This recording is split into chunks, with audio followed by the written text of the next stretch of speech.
How you doing, Gunnar? I was able to get some lunch and I had to go back to the hotel.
Okay, ladies and gentlemen, why don't we make our way in and grab a seat?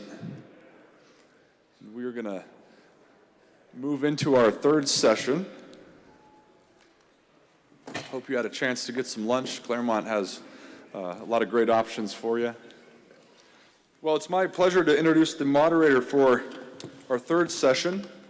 Dr. Nancy Frackenberry is the John Phillips Professor of Religion Emerita at Dartmouth College. She's past president of the Metaphysical Society of America and the Institute for American Religious and Philosophical Thought.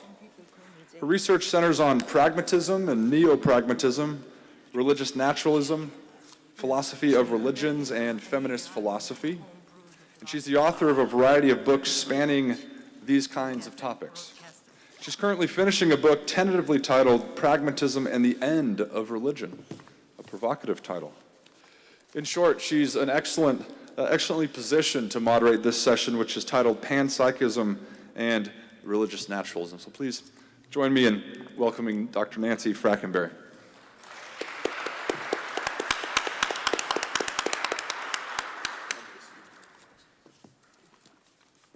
Good afternoon. I guess that's right. I am emerita, but ladies, watch it.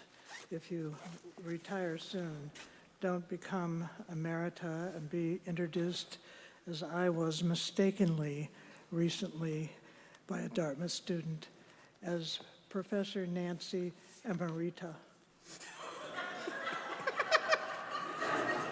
I think emeritus is a safer Latin form. Our first speaker this afternoon is a graduate of this very institution, having done an MA first at Boston University under Bob Neville. He came to Claremont for the PhD, which formed the basis for the first of two books. The first one is entitled, and we will be hearing about it today, God the Created, Pragmatic Constructive Realism in Philosophy and Theology, SUNY Press.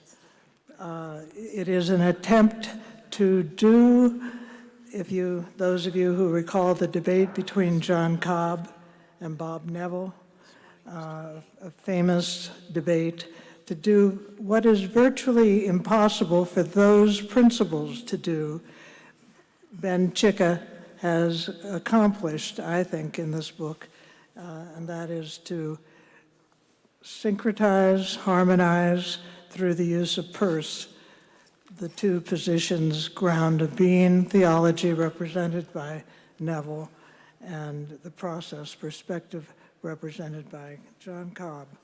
His second book, I'm less familiar with game theory, is entitled Playing as Others, Theology and Ethical Responsibility in Video Games. But I am told that this is a very hot topic and that the most creative and agile minds are drawn to game theory.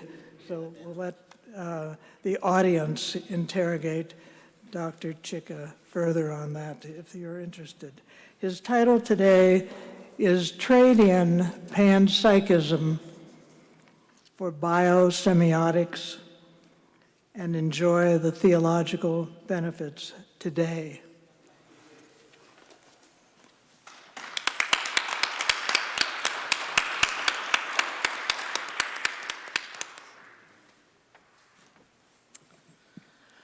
I drive a 2000 Ford Mustang, which I begrudgingly admit is now a rather old vehicle. But with age comes familiarity and a certain amount of fondness. My Mustang also has a manual transmission, and stick shifts are just fun to drive. I might be vain in this regard, but I also tend to like my model more than the newer looks. However, as much as I like my vehicle, it's hard to deny that others just do some things better. I live in the greater Boston area, and driving on snow or ice in a rear-wheel drive sports car is not for the faint of heart. In the case of winter driving, a slight modification in the form of maybe tires that were meant to handle the snowy terrain might make it so that my vehicle can now traverse the snowy terrain. However, I have a friend who is now interested in scaling jagged rocks and mountains. In terms of off-roading, rugged stretches of terrain, my Mustang is not up to the task. I would need a new vehicle to navigate that terrain. I come to the topic of panpsychism as an American pragmatist. Charles Peirce, like many process philosophers, affirmed panpsychism. What terrain can that theory navigate well? Rather than having to deal with the problem of how mind can come from matter, complex human minds are expected and explained on panpsychist accounts because all fundamental realities are mental. At the micro level, there are realities that are subjects of experience, and human subjectivity is explained by subjectivity at that basic level. As Peirce put it, matter is effete mind, inveterate habits becoming physical laws. He expected the success of science because the minds of scientists have always had a literal affinity with mind and nature. If this is where panpsychism seems to succeed, where it runs into trouble is trying to make sense of emergence, genuine leaps that are connected to yet different from that from which they emerged. Panpsychism is a conceptual vehicle unable to traverse this emergent terrain, but another concept is well equipped for the journey: biosemiotics. Scientific explanations require and necessarily relate to more fundamental levels of nature. You need to know physics to know how chemistry works. You need both those to understand biology and the origin of life. We get classical physics from quantum physics, which leads to physical chemistry, then biochemistry, then genetics, and so on. This characterization of science does not mean that reductionism is true and everything is just matter bumping into each other. Emergence theories point to the truth of downward dependence in science without granting downward reduction when explaining all phenomenon. If panpsychism were true, and the same explanation of every concrete event can be given anywhere at any time, it is not doing any work in explaining how the great diversity of life came to be, continues to evolve, and how relations prompted such diversity. According to emergence theory, we can speak of experiences and subjectivity once they emerge with their own efficacy, but not everywhere and everywhere. Furthermore, when life does emerge, biosemiotics reveals that unconscious interpretation in nature is the basis upon which more complex mental interpretations developed. Semiosis is more fundamental than psyche. Terence Deacon continues to be a leading figure in work on emergence and identifies three emergent orders or layers of reality.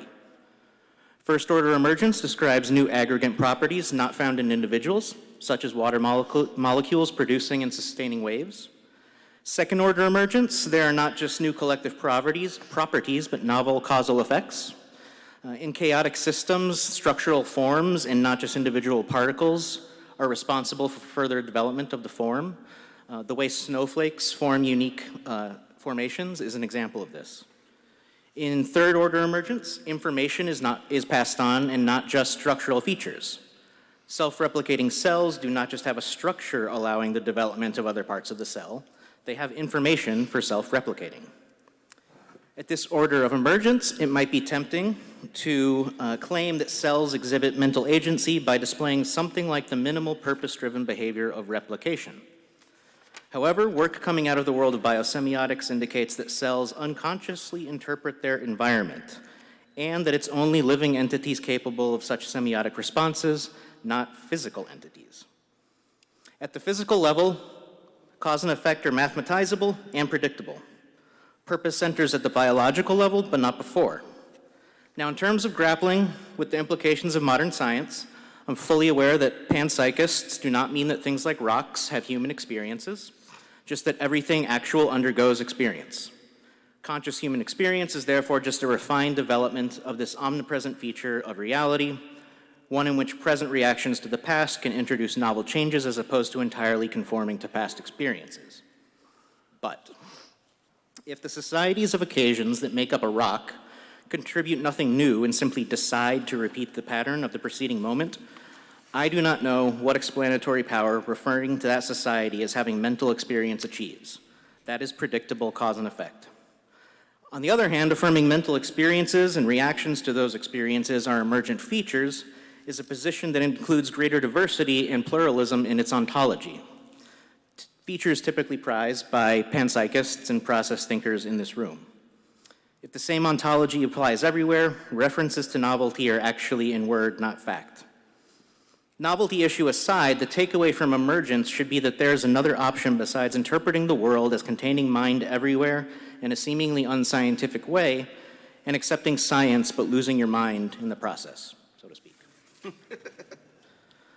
Biosemiotics adds a wrinkle to these emergent levels. It indicates that there could be a living world without minds, but no life without the use of signs. Rather, self-controlled human intelligence is just a complex example of what happens automatically even in single-cell organisms. The conversion of physical signs into conventional information useful for survival. Peirce, despite his affirmation of panpsychism, was ahead of his time on this point. Those working on emergence and biosemiotics rely heavily on his semiotic theory, in which interpretation involves signs, objects to which the signs refer, and the dynamic respects with which that object is engaged through the sign by an active interpreter.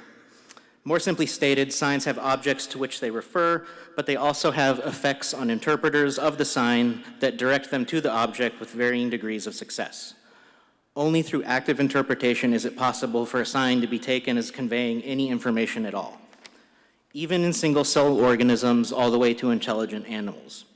The way information is communicated among parts of a bacteria is a hypothesis about how it can survive in its environment that will in turn be tested by that environment, with the success or failure of that hypothesis entailing the survival or death of the bacteria. Now, panpsychists could argue against these claims by asking how mind can emerge from non-mind, the typical mind from matter problem it is meant to solve. But note how Jesper Hoffmeyer, a leading figure in biosemiotics, emphasizes the great degree of freedom and growth of possibilities that becomes possible at the emergent level of signification. The most pronounced feature of organic evolution is not the creation of a multiplicity of amazing morphological structures, but the general expansion of semiotic freedom. That is to say, the increase of richness or depth of meaning that can be communicated, from pheromones to birdsong, and from antibodies to Japanese ceremonies of welcome. First, through unconscious interpretation, nature develops its own unrealized possibilities through biosemiosis, and those possibilities do not need to be read into all of nature as always having been matters of fact for them to be realizable in the future.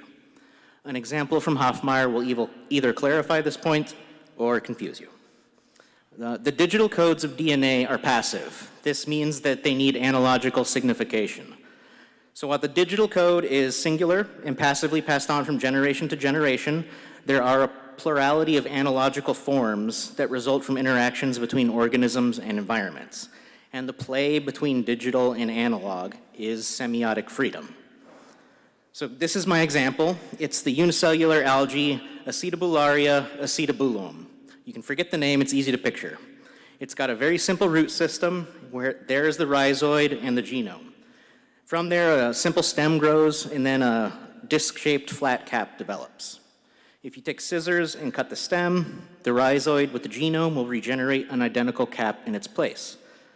The part that was cut will die shortly after, and this seems to confirm the obvious that morphogenesis, the origin of living entities' forms, is exclusive to the genome, the digital code of DNA. But the interesting fact that necessitates a biosemiotic explanation rather than one in which genes simply determine life is that if you cut the rhizoid with the genome, cut the stem, and cut the cap, cut all three, the stem and not the rhizoid will show the ability to produce a new cap. The morphogenetic process is not the direct product of genes alone, since in the stem it continues to go on without the genes. And that's the important point. In simpler terms, independent interpretations of the cytoplasm in the stem are required to explain what's happening here. Digital codes carry life forward. We share DNA. We got it from our parents. But they do not fully control the way that they form biological structures.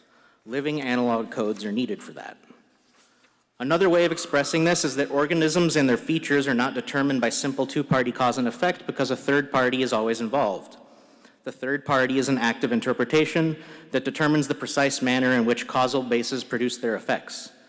As Hofmeyr puts it, contrary to physically based interactions, semiotic interactions do not depend on any direct causal connection between the sign vehicle and the effect. Instead, the two events are connected through the intervention of an interpretive response. The point is that in semiotic interactions, the causal machinery of the receptive system itself is in charge of producing the behavior. So we have a picture here in which semiotic freedom allows nature to develop its own possibilities, including the eventual development of mentality. Once life emerges, unconscious biosemiosis leads to more mental semiosis and eventually complicated forms of semiosis that are more likely to appear in conversations about philosophy and theology. Now, if this all sounds unconvincing still, or if panpsychism is too precious a conceptual tool to let go, consider this list of features which biosemiotics shares in common with panpsychism and those who typically defend it. Biological evolution is not just about competition, because cooperation is present even before consciousness.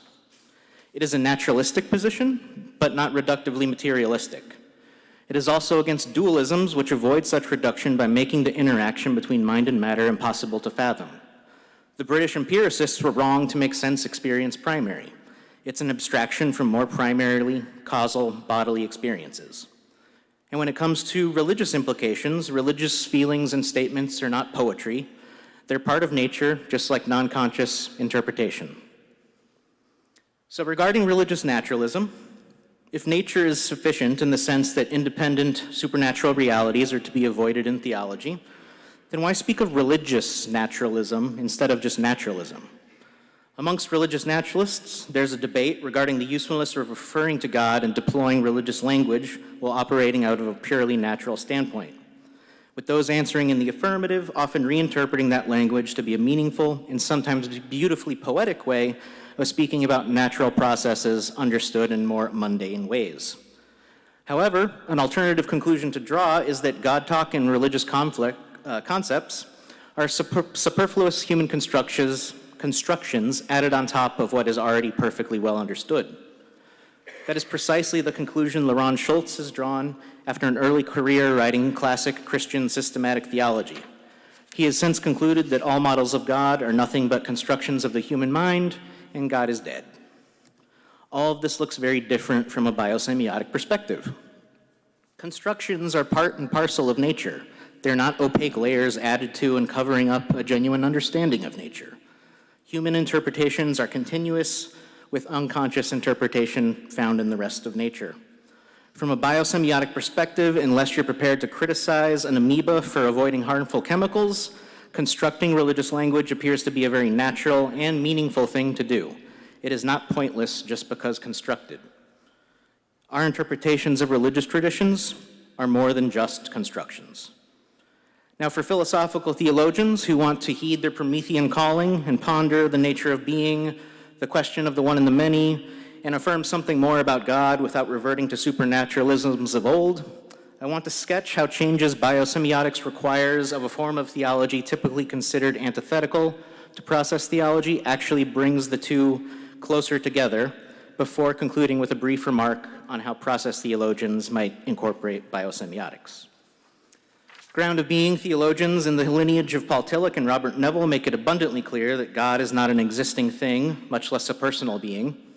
God is the ontological condition for the possibility of this world and the value achieved in it. This position is not supernatural because God is not an entity that created, but more like a limiting principle that accounts for existence. God is the unconditional explanation for the conditional world. Existence, personhood, and other conditional features cannot literally apply to God. It's good apophatic theology. Religious language participates in what grounds it, but such language is broken. God is indeterminate is all that can literally be said. Much more can be said from within a ground of being framework informed by biosemiotics. Religious signs do not just participate in their ultimate explanation, they also transform the God from which they emerged. God is not just indeterminate, all symbols broken. When religious communities interpret God as loving and that sign influences their behavior, that entire semiotic process develops God's identity. God has the potential to be intimately immanent in the world, though that is a potential that needs to be achieved. The previous example of digital and analog codes and natural signification could be extended into thinking about the relationship between God and the world and how this change works. Whatever about God's nature is coded in reality that determines God as creator of this reality or as the unconditioned ground of the conditioned world does not control its own interpretation. Living, intelligent beings are needed for that. Our interpretations and behaviors they prompt can make the ultimate reality more immanent and intimate in the world. In ground of being theology, the divine is not a thing or an entity, but with biosemiotics in place, that austere apophatic ultimate is now also more than that. It is also tied to our personalities and our ideals, just like semiotic interpretations and the rest of nature. So if you followed my example, just like the stalk, the stem is a symbol of mediation between the genome and the product of the cap in that algae I talked about. We are symbols mediating between God and the world. With biosemiotics in place, instead of apophatic silence in the face of the ultimate, anything more about God's nature hinges on our contributions in a crucial manner. Now, can similar conclusions be drawn from biosemiotics for process theologians, who typically claim there is more to be said about God's nature than the ground of being brethren? I think so. Even with the primordial nature of God luring all creatures in the world and the consequent nature of God responding to the decisions those creatures make, really what meaningful relationship exists between God and fundamental particles? If process panpsychists claim that these entities simply repeat their immediate past and that their subjective mental contributions are negligible, why is God luring them in the first place? That relationship in which past patterns are just continued is certainly not doing much to change the world and make it better reflect the divine envisagement of possibility at any moment. Of course, I have argued that such entities do not have the mental capacities to respond, but rather than bad news for process theologians, biosemiotics only heightens something that is already of crucial importance to process theology. That something is really the importance of listening to and heeding the religious calling. Without agents feeling and responding to God all throughout reality, it really does matter whether religious individuals and their communities are radically open and loving or closed off and hateful. The future depends on it because nothing at lower levels of emergence is capable of making such choices. Biosemiotics highlights the important role that people's choices play in responding to God, even more than is typical within process theology, which is already a lot, to put it mildly. Now, compared to the way I have described the takeaway for ground of being theology, differences about God's primordial nature would obviously remain, but the elevated role of interpreters for God's consequent nature could be accepted without difficulty, I think. In this sense, biosemiotics and process theology are natural allies. So whether you call yourself a religious naturalist or a philosophical theologian of the non-supernatural variety, I think the following is true in light of biosemiotics. If religion is a quest for human transformation towards the true, the good, and the beautiful, and away from their opposites, and sign transformations are deeply rooted in nature prior to human signification, then nothing is more natural than to embark on the religious quest and answer a calling to transform self and world to better embody ideals that would otherwise be lacking without our active contributions. That is the terrain that biosemiotics can help you navigate if you take it out for a spin. Thank you.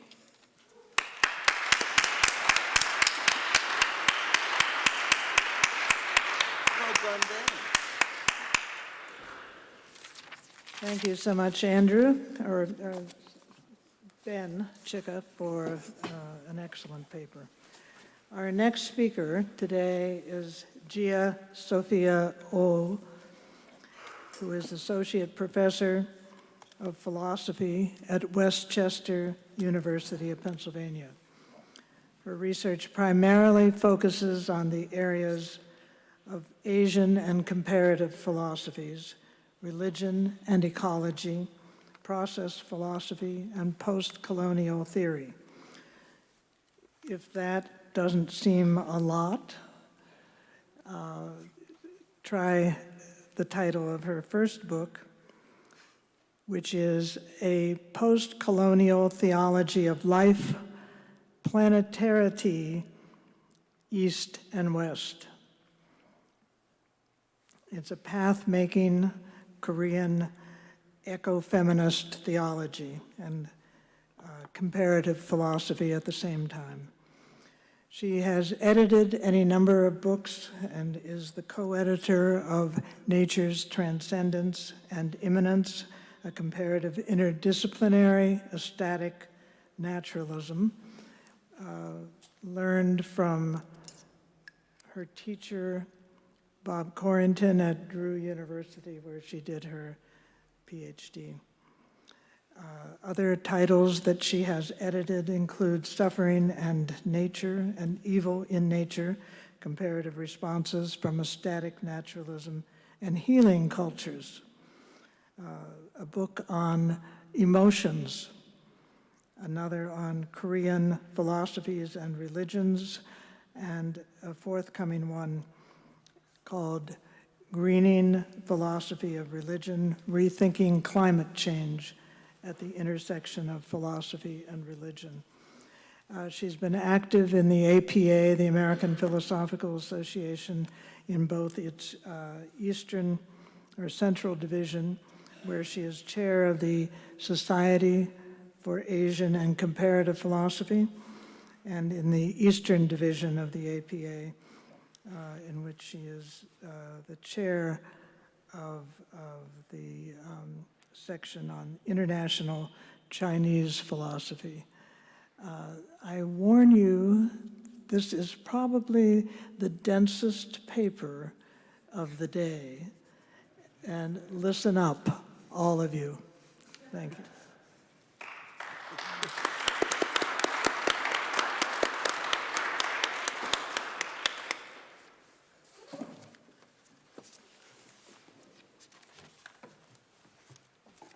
안녕하세요. I'm not sure this is densest paper in the day, but actually I learned from Catherine Keller, so that part is from Keller. Okay, I'm glad she made it. It doesn't stay. Okay, I'll be careful, and I need the thing right. Okay, 동학. Eastern learning as an indigenous Korean religion, political philosophy, and a social movement in a later 19th century, which was a religious hybrid of the three major East Asian philosophies, Confucianism, Buddhism, and Taoism, as well as by Christianity alone. I'm sorry, this is actually sliding, not changing, okay? I should get used. As well as Christianity, along with the distinctive Korean life-centered cosmology that stands for reverence toward life and creation. In the middle of the 19th century, in the midst of colonization and westernization by Japanese invasion and Christian imperialism, Suwon initiated Donghak. Donghak's all-inclusive, holistic, harmonious, and organic cosmology resonates with the deep ecological process worldview. The East Asian organismic and holistic cosmology can be found in the popular symbol of the triune great ultimate 삼태극, heaven, humans, and myriad things. Korean eco-theology can be explored through the symbolic number 3 and its paradoxical triadic reality. The number 3 symbolically signifies 10,000 things, 만물, a myriad things, and a multiplicity of multiplicities, in which everything is interdependently connected as a plurisingular cosmic wholeness. In the Book of Changing, in Yijing, 삼재, 삼kai refers to heaven, earth, and human persons. Over the course of transforming and living traditions, its meaning has come to refer to the myriad things existing in a dynamic cosmos, 우주, understood as the unsummed spatio-temporal entirety of the world. This triadic integrity of 삼재 is the foundation of a socially inflected soteriology in East Asian cosmology, which Tia Ming has called an anthropocosmic view to describe the dynamic interconnectedness of heaven, earth, and humanity. An anthropocosmic paradigm of divine multiplicity and immanence is also at the heart of the distinctively Korean philosophical and political movement of Donghak's Trian reverences. Developed by Haewol, this ethico-religious stance is directed to heaven, human beings, and the myriad things in the earth, or the earth as a holistic organism of organisms. Donghak's notion of revering the triple materia potency, samkai, samje, of heaven not only foregrounds the locus of divine immanence, but also invokes the divine by calling rice, pap, the hanul, divine in Korean. Such a trend thinking calls even a weaving woman hanul, which transcends any theistic classification of so-called Western learning, which means Eurocentric Christianity and Western-centric philosophy.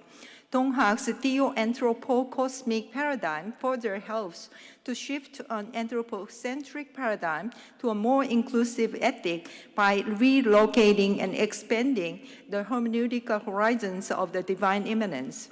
Samje, three potences, is indeed the eco-trinity of heaven, earth, and the myriad things, including humans, the creative congregation of which saves Asian ecofeminist theology from the patriarchal dangers of the Christian doctrine of the Trinity, understood as a monarchical and patrilineal Father-Son spirit. It is obviously true that the traditional Christian Trinity is lacking femininity. Nevertheless, I recognize Christian Trinity as a strong basis for polydoxy and as a sign of a multiplicity of relations.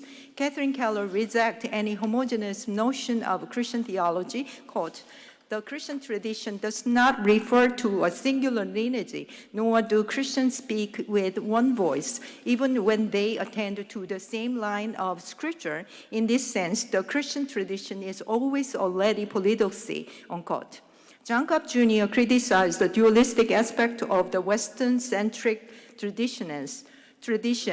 Quote, "The Western tradition was monolithically committed to its pervasive dualism and substantialism," quote. Process theology absolutely denies a God who is dominant, inflexible, unemotional, independent, totally masculine, so-called the omnipotent God. Rather, it is God who is in and with the world with unrealized opportunities, radically opens up a space for freedom and self-creativity. Keller tirelessly calls God posse ipsum, possibility itself. Inspired by Nicholas de Cuja as their favorite name for God, she suggests a method of non-knowing to know God that seems wholly accessible and impossible. Her process of prophetic theology is epistemologically corresponding with the Taoistic negative cultivation of human knowledge of naming Tao or Tian. In Tao Te Ching, chapter 71, knowing that one does not know is knowing at its best. Roger Ames and David Hall call Uji unprincipled knowing. Similarly, Confucius in the Analect said, "To know what you know and know what you do not know, this then is what it means to know." Above and beyond, the influence of Taoism and Confucianism soon also refused to essentially or reductively define hanul, the divine.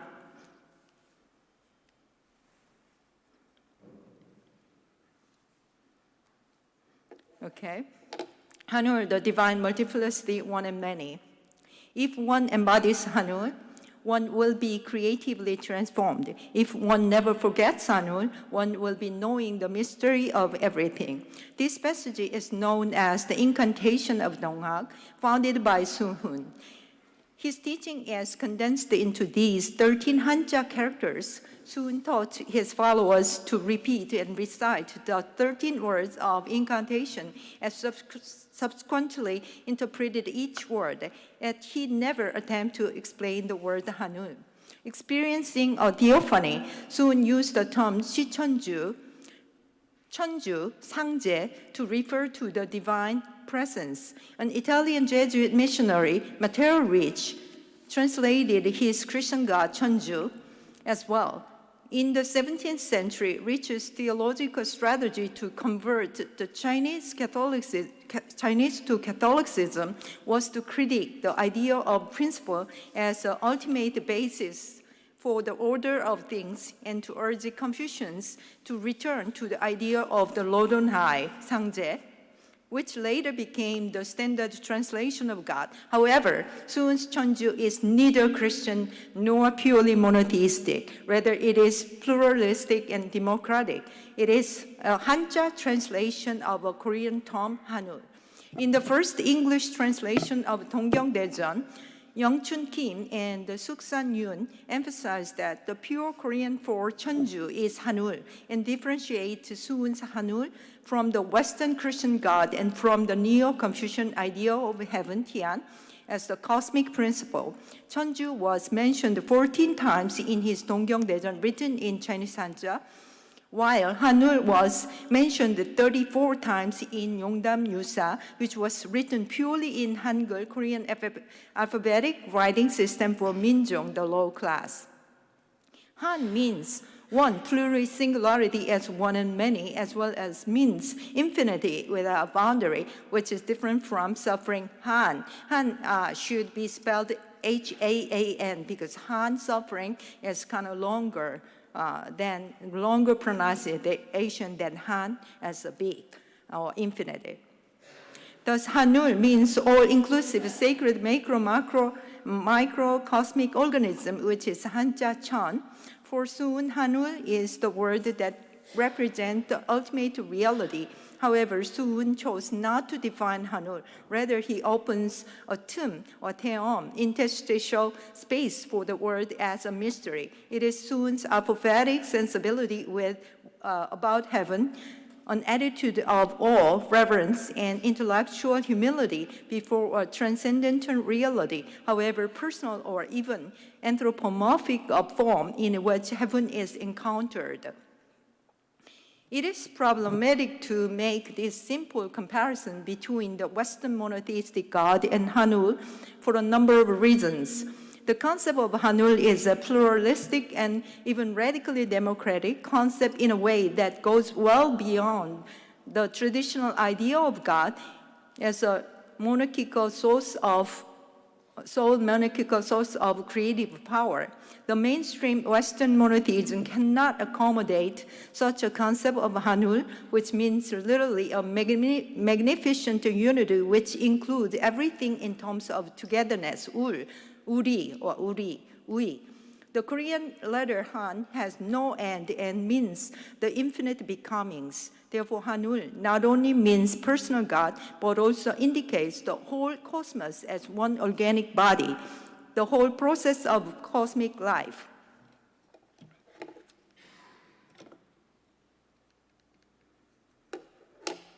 As the famous Greek phrase, which was echoed by many, including Catherine Keller, God is an infinite sphere whose center is everywhere, whose circumference nowhere.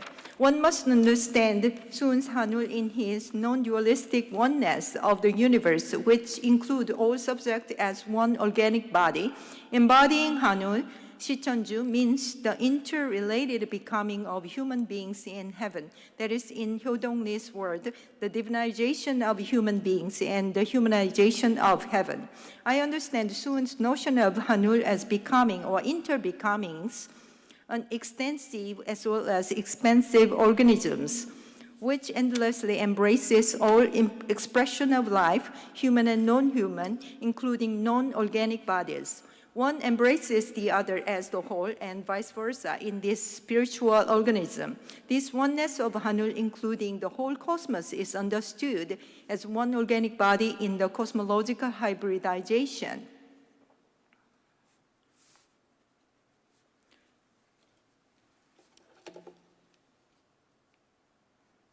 Yeah, Suun was born earlier than Whitehead, and Whitehead's Donggyeongdaejeon was written when Suun's Donggyeongdaejeon was written when Whitehead was born or something.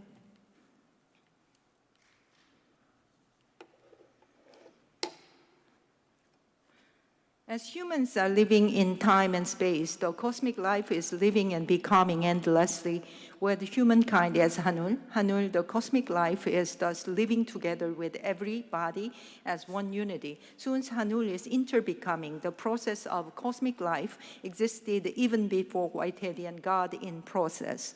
For soon, all movement of living, not only by and through human beings, but also by all different lives, are considered as hanul. I understand hanul according to the understanding of Soon, who points out that it is both cosmic life and its embodiment. In this process of life, that which Soon left without any definition, hanul is feeling and emptying endlessly, because hanul cannot be known without knowing the movement of life.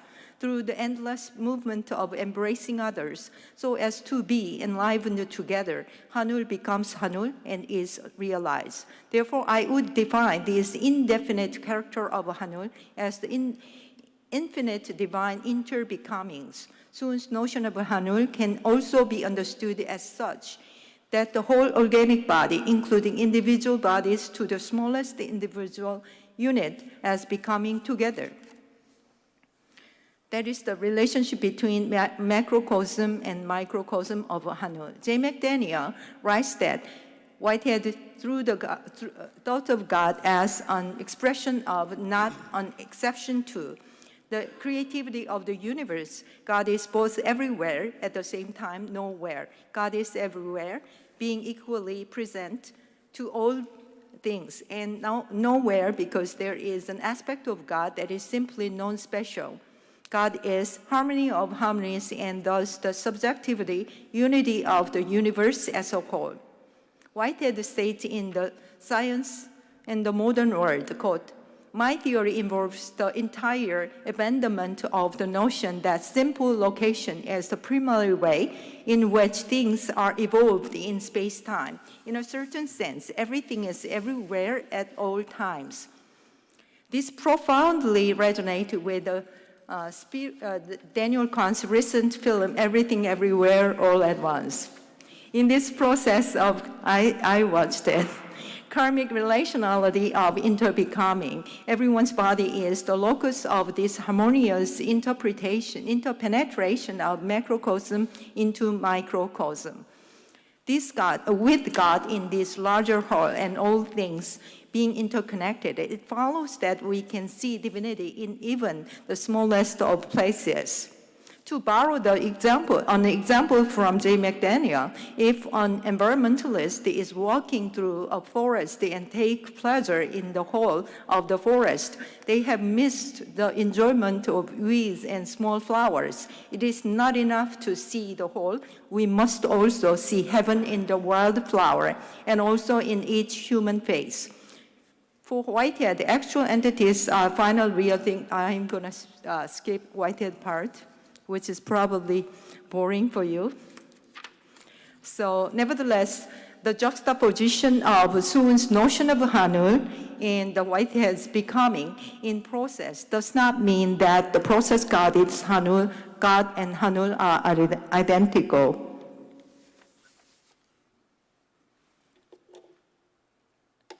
For Whitehead, God exists in process and change. God is an active agent for Whitehead by the distinction between the primordial and the constant nature of God.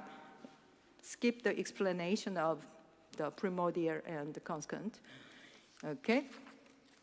Whitehead's notion of God's immanence is sharing creation. God shares with every new creation. Thus, for Whitehead, God is the presupposed actuality of conceptual operation in unison of becoming with every other creative act. In other words, God shares with every new creation its actual word. On the other hand, hanul for Soon is what changes in process, as it identifies working subject as hanul. In this sense, one can say that Soon is more non-dualistic than Whitehead.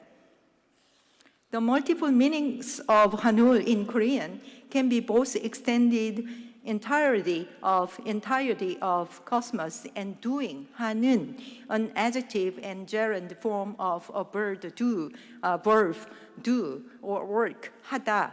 In this sense, hanul or hanulim as the ultimate is the working God, similar to the Whiteheadian moving whole.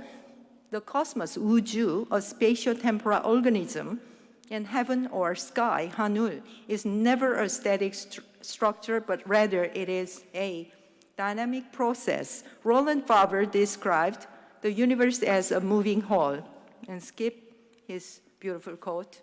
The triadic structure of one and many through creativity. Yeah, oh my God. I actually practiced in this morning that took me 45 minutes because I actually have heard that this can be published as a book chapter, so I actually put my effort. But anyway, I'm going to cut a lot. So, but give me just 5 minutes, not 2 minutes. Because I'm speaking. Interconnection is indeed interbecoming through the sticky mechanism of love, or the relational power of Jung, a Korean word for compassion and love. McDaniel defines interbecoming as communities that are creative, compassionate, diverse, inclusive, participatory, humane to animals, humans to animals, and good for the earth. For example, like Cobb Institute, it's a good community of interpreters, right? Okay, this will be the really this is probably I will just say in words. Okay, these are three forms of reverence to heaven, to human, and myriad things. And I want to show you the samtaeguk as three ultimate,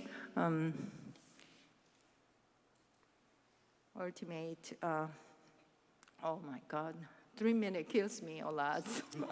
Okay, so there is Tian, the heaven, the blue part, red is the earth, and the humans are the yellow part. So you probably are very familiar with the Taeguk Tai Chi that has yin-yang included, right? But this samtaeguk is actually, skip the next one.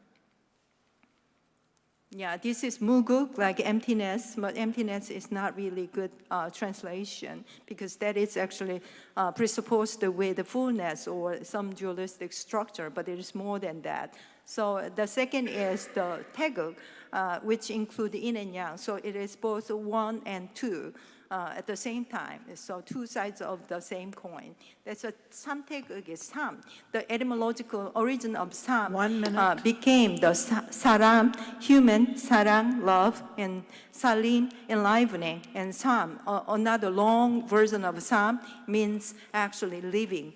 So that's actually related. So that somehow human beings are medium, the yellow. So human beings, the medium includes even myriad things, even the single blade of grass. They are the medium. Somehow like we are touching the transcendence, so at the same time we are residing here. So this kind of cohabitance of the myriad things in between the heaven and earth.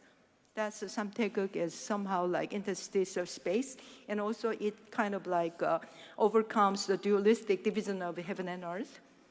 So,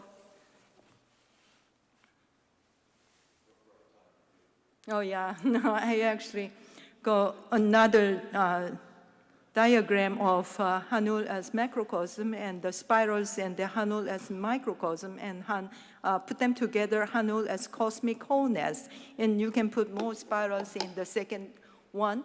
So that's probably like I try to overcome the division, classification of pantheism and panentheism. Somehow I actually titled this paper as pan, hyphen, and slash in theism. So pantheism, panentheism, that classification of Western deism doesn't really work or explain fully about the Donghak's kind of theology. So it's not really purely pantheism or panentheism, but go beyond and inclusive and embraces. So I probably go to the conclusion. Yeah, right? Okay. So maybe like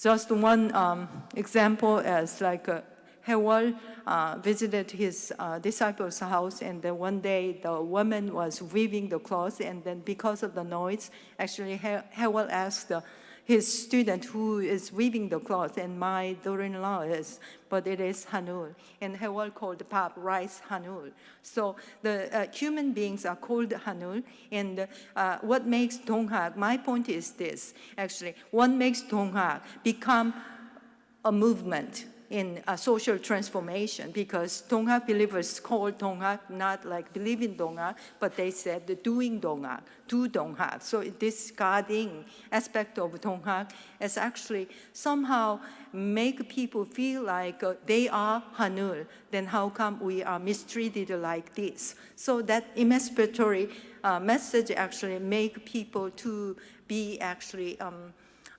conscientized on their situation and get a compassion with others.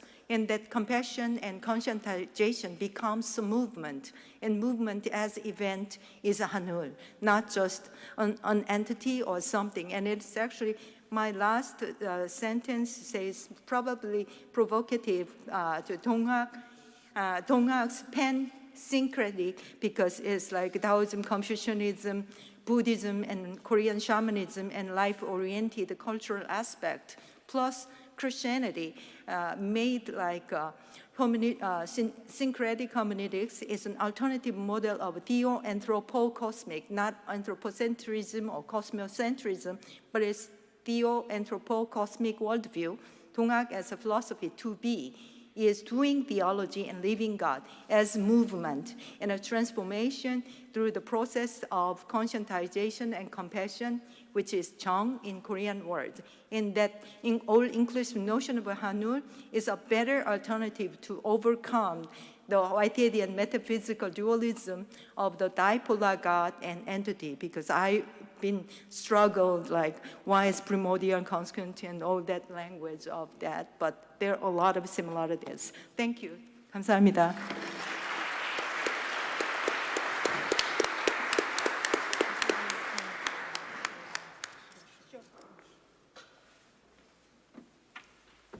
Thank you very much, Dr. O.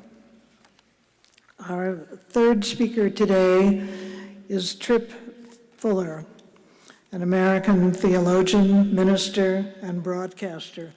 Turns out, as I just learned, he has had a podcast for the last 13 years called Homebrewed Christianity. He is currently, in addition to doing the podcast, the postdoctoral research fellow in theology and philosophy, theology and science at the University of Edinburgh. He has been doing the podcast, as I mentioned, for 13 years, and the last year he had 3.5 million downloads. So if you haven't already discovered this podcast, you should. It has inspired a book series with Fortress Press called The Homebrewed Christianity Guides to Topics such as Jesus, God, Spirit, church history, etc. He interviews different scholars about their work. So as he says, you can get nerdy as you are in traffic or at the treadmill or doing the dishes. He is the author of the recent book, Divine Self-Investment, an Open and Relational Constructive Christology. He will be speaking to us today on the topic, Religious Traditioning and Divine Revelation from a Pan-Experientialist Perspective.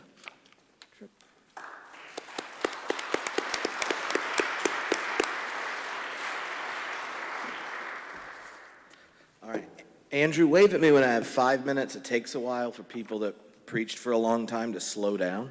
All right. So a Thomist, a Bardian, and a process theologian walk into a bar. The Bardian and the Thomist were my friends, so they tortured themselves to sit through my paper in the religion science section where I gave this, I impressed myself. It was a pan-experientialist interpretation of integrated information theory that basically two people in the room understood and they thought it was mediocre.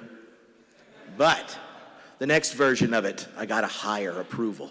Anyway, so we go out and we're sitting there at dinner and having that second drink, and they're looking at me, kind of wondering, and then the third drink happens, and they get a bit honest, and they say, Tripp, can we ask you a question? Oh, yeah. So, about your paper, so that pan-experientialist thing you did,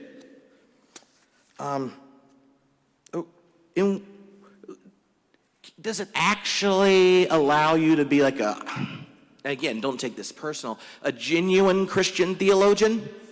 Like, this isn't an assessment of you just as a follower of Jesus, whether or not you baptize people, lure them into the divine embrace. But, just like as a constructive theologian, how in the world does a pan-experientialist philosophy of religion ultimately change, inform, justify the constructive theological task? And if we buy the next round, could I ask you this? Does it end up being more than just one variety among others of religious fan fiction? Now, since we're in Claremont, I'm sure plenty of you have experienced these types of encounters, especially with Bardians. And, it's one of their growing edges. They have to ask about revelation, and the Thomist wanted to talk about tradition, but underneath it, their anxiety is one I have as someone attempting to be a faithful Christian and minister of the gospel, but also a constructive theologian and philosopher of religion. I want to know if our doctrines have any traction with the grain of the universe. And so I saw in this moment that we all three, but for different reasons, raised the question of tradition and revelation, because especially among monotheistic traditions, those are the very place the veracity of the religious claims to be more than religious fan fiction is legitimated, protected, justified, and such. And while they did not necessarily agree with each other, they found common cause in wondering whether or not a pan-experientialist form of religious naturalism could talk about God in a tradition or use the word revelation without crossing our poetic fingers. So, when you have high-quality friends and they are interested in being proselytized on behalf of the good news of the ever-becoming embrace of the one Jesus called Abba, and you have internalized that process evangelistic heart that is in John Cobb, you too send them an invitation email exchange to discuss their problems. And over time, we went back and forth, and I said to them, I think we agree that it is not worth using the word God if it's just a metaphor for absolutely nothing about reality. And you want to know whether or not a religious tradition or the concept of revelation involves the traction with something other that holds us, knows us, and invites us. And they said, no, that sounds how a process theologian would set it. And I said, don't worry, we're getting there. So we begin to have this conversation, and I've heard quite a bit of explanations of process thought today, so I'm going to skip a large point of the philosophical discussion in the paper. But for open relational theologians, for process theologians in general, in every moment of becoming, we look at the three different powers: the past, the possible, and the present. And so here is my excursus it's edited without personal jabs in it, but my email exchange between them. where I explain the nature of the three powers and ask, is this good enough for me to use the word tradition and revelation? The inheritance of the past is settled. What has come to be is settled and cannot change, and in each moment of becoming, it contributes in a number of different ways. First, the past have the power to significantly determine just what can come into being. The number of theoretical possibilities disappear, regardless of the subjectivity and power the participant has, because of the past. Second, the power of the past has a shaping power to a moment. But just what the participant is conscious of and how one relates to it significantly determines the consequences. A rock, Ben, this may mean very, very little, and as an aggregate, I probably think that's true. A tree, a bit more, but for humans and their communities, this has much more influence. How one receives, remembers, and relates to the past can impact the past relationship to the moment in its becoming. And last, the past is nothing other than the fruit of the God-world relationship. One's relationship to the past and its powerful contribution to the present is not a power that's absent the presence and contribution in each past moment. Each moment of becoming, the inherited past meets the kiss of divine possibility and that divine eros that Whitehead lured me into many years ago. For the relational theologian, the inheritance of each moment is in part a divine one, even if it's contextualized and situated by the way we respond to the lure. When the past is not a materialist given, but a processual inheritance, a number of things radically shift. For example, the larger story of cosmic emergence becomes a story in which God's ongoing self-investment in the world each moment continues to be inherited, creating the context for new possibilities. These possibilities are the fruit of God's co-creative engagement with the world and not properly understood apart from the participation and presence of God. While the patterns of emergence outlined in the sciences are not immediately transferable to issues of social science, culture, and the like, the recognition theologically that stages of emergence which give birth to greater subjectivity, complexity, and life over time are the fruit of ongoing self-investment of the divine in the world is very important, especially, dear Bardian and Thomas friends, since I'm witnessing to you. The constructive Christian theologian may draw an analogy between God's investment in the process of creation that brought about potential of the living entities, the process in which what became a possibility is simultaneously inclusive of what came before and the arrival of something new. And it's here, because they were pestering me, if this pan-experientialist naturalism could ever say anything about incarnation, but Jesus was the fruit of David and the image of the invisible God. So these reflections actually invite us to look at how the past arrives, and it arrives with the particularity of the creature's responsiveness in the past. So if we think of something like Jesus, and we wanted to ask this question, and I gave this long response in the email. I said, Jesus makes no sense out of the context of Sarah and Abraham's call. And that call set a context in which prophets received the possibility and gave it and entered into a dynamic relationship of fidelity and resistance to the hesed, ever faithful, patient love of the divine. That was what was being inherited in Jesus' mommy when she was singing revolutionary parts of Isaiah when he was in the belly. And that is the very text Jesus claims on his first sermon when he gets up there and quotes Isaiah and says, "The Spirit of the Lord is upon me." And yes, I know that's one of the verses mainline Protestants know, but what did he do with the tradition? He cut out part of it and added part. He doubled the blessing. Because I was a Baptist, I went back and read Isaiah. He doubles the blessing and cuts out the vengeance. And then, because the people in the congregation were like, "I had no idea Joe's boy could bring it like this," he goes, "Do you remember Elijah? There's a famine in Israel. And he fed a Gentile."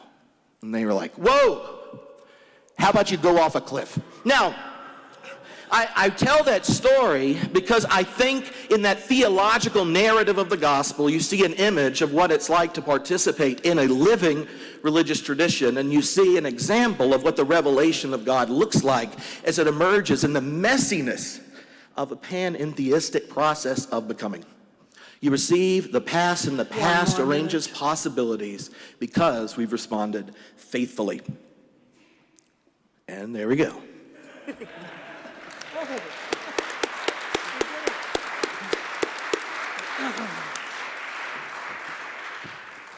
Thank you, all three of you.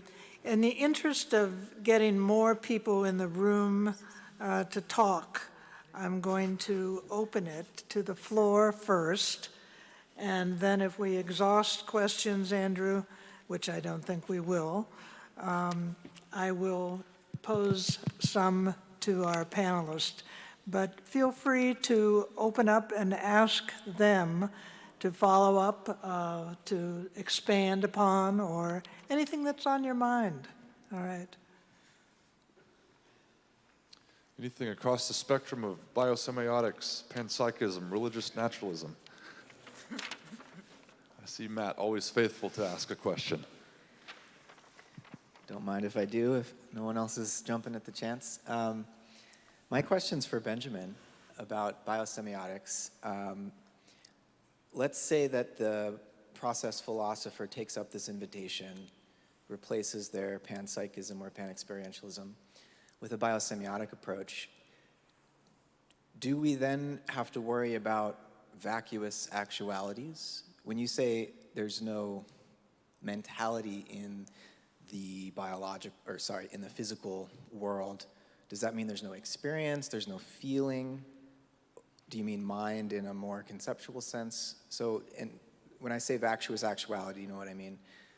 Whitehead's worry about that. So if we take biosemiotics, what happens to that concern?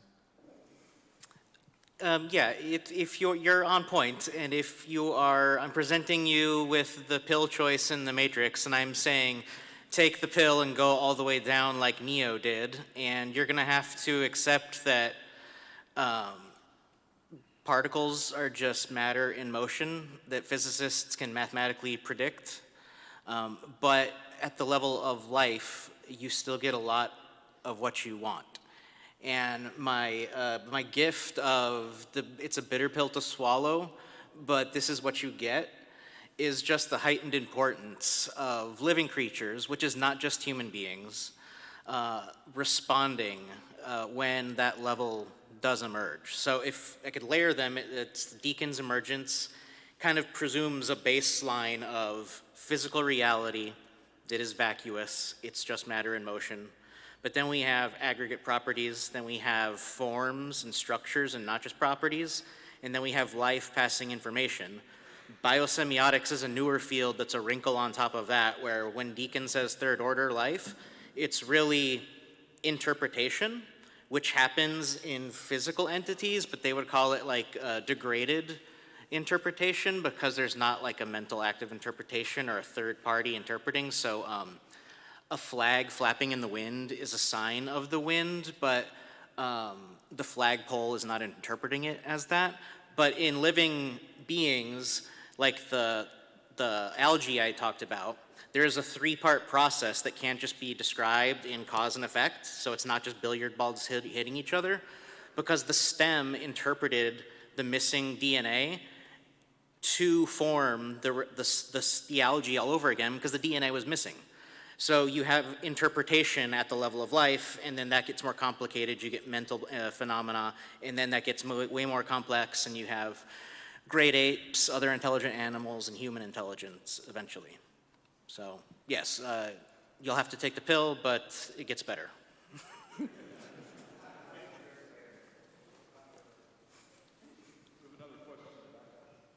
Hi, thank you. This is a question for Dr. O. Thank you for your presentation. I am processing all of this concept of hanul for the very first time listening to you today. So this is a very beginner question. I'm intrigued by the triadic structure that you presented. With humans, I think I heard you say as a medium, between heaven and earth. And it made me wonder, is there a concept of like what structure would have been conceived of or around the nature of reality and of God's activity in the world before humans or after humans? Humans, thank you for your question, but humans are not just human.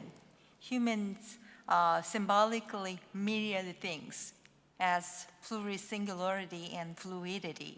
But humans in that kind of samkai structure, like samtaeg, the great triune ultimate, the yellow, symbolically human, but I interpreted human as living person in old days structure as myriad things. So before human, after human, maybe AI or post-humanism, or before human, like dinosaurs, any living things, it doesn't matter. Because am I really a human right now? I'm not so sure. So we cannot really definable, human cannot be definable. But if you ask the question from the lineage of like human appearance in this world, that is not the human I talked about. But the medium idea is cool.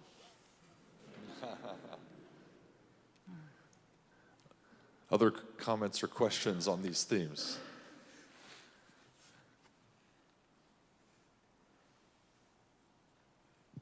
Yeah, there's been recent research, and I don't know all of it and a lot of the details, but what I know of it is that there was one experiment with green sulfur bacteria where electrons were excited in various states and had to, and then sampled different routes of photosynthesis and then sort of went back in time and chose the best route to take.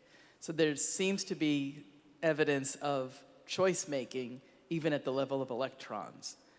And I'm just curious as to how that maybe changes or informs, well, maybe Ben, but if others want to jump in, how that might inform your own thinking about the possibility of pan-experientialism.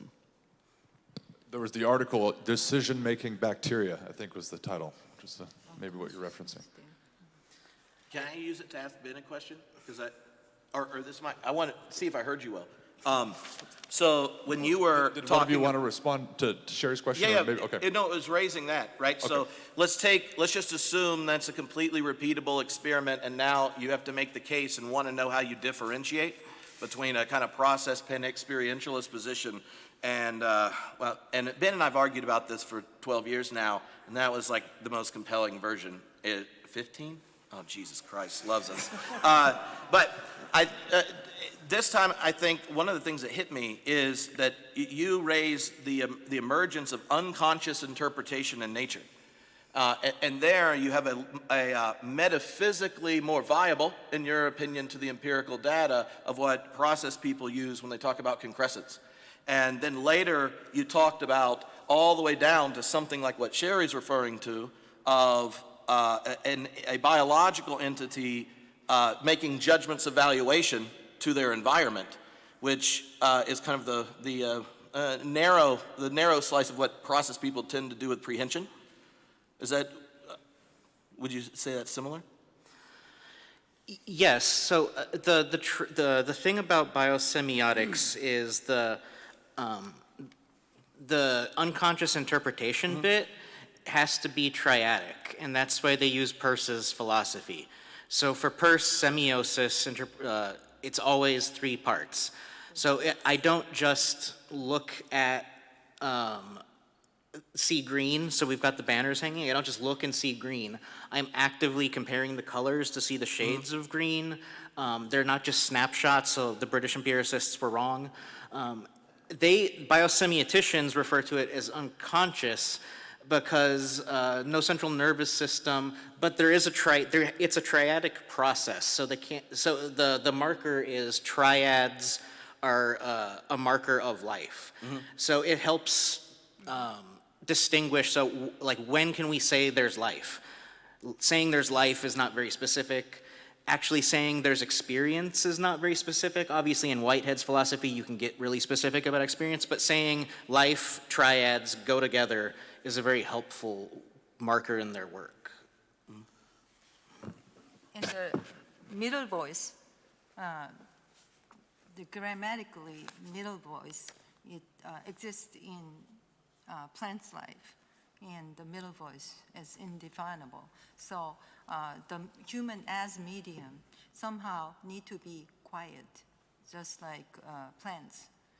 And those kind of consciousness level is somehow like we are over-interpreting more than humankind. So somehow like we need to broadly understand the consciousness, because I know I was inspired by this morning's conversation about left, right, and brain. But process metaphysics try to go beyond the dualistic metaphysical structure. However, somehow it came down to be the embodiment of consciousness level, but we have to go down more, down to the earth, more and more, rather than just here.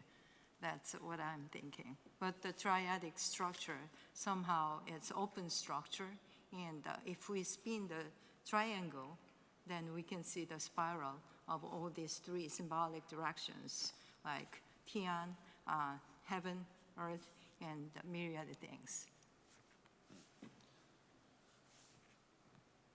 Other comments, questions? Go to Hart.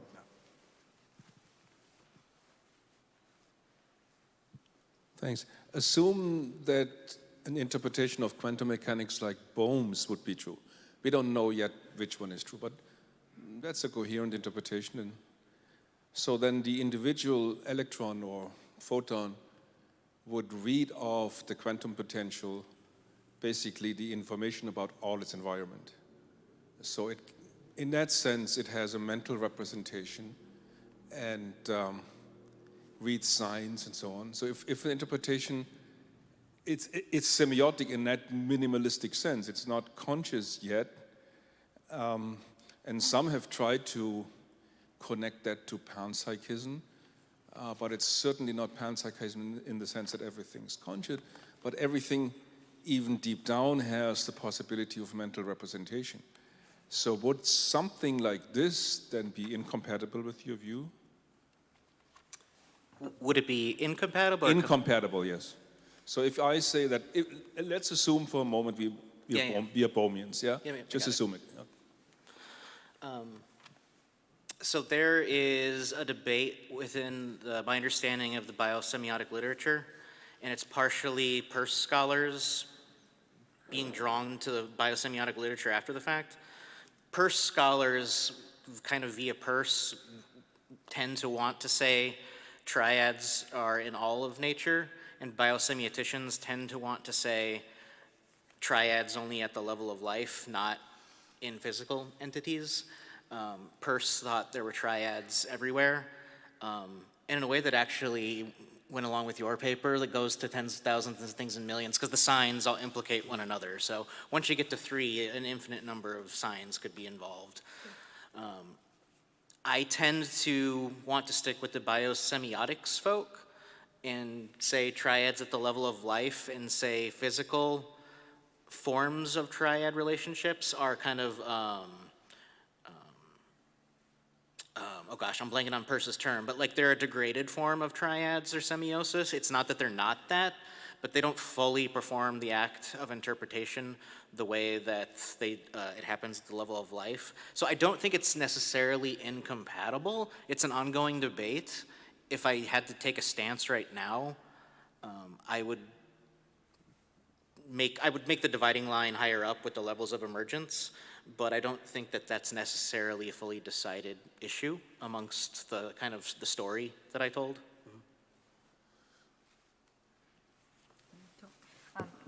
I'm not really sure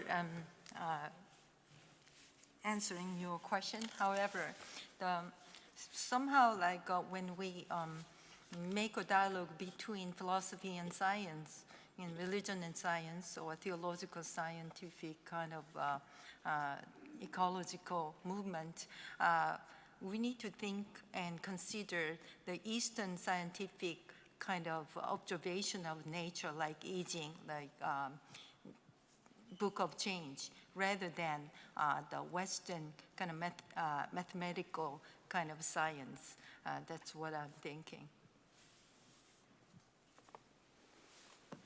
And while Andrew's walking over, I thought of the term degenerate. They would be degenerate signs of semiosis, or like degenerate thirdness. So it's not like triadic interpretation isn't happening. It's just that the third party isn't as in control of really determining the digital analog like interplay as it is at the level of life. So that's the term I was looking for. And the thirdness is in-betweenness.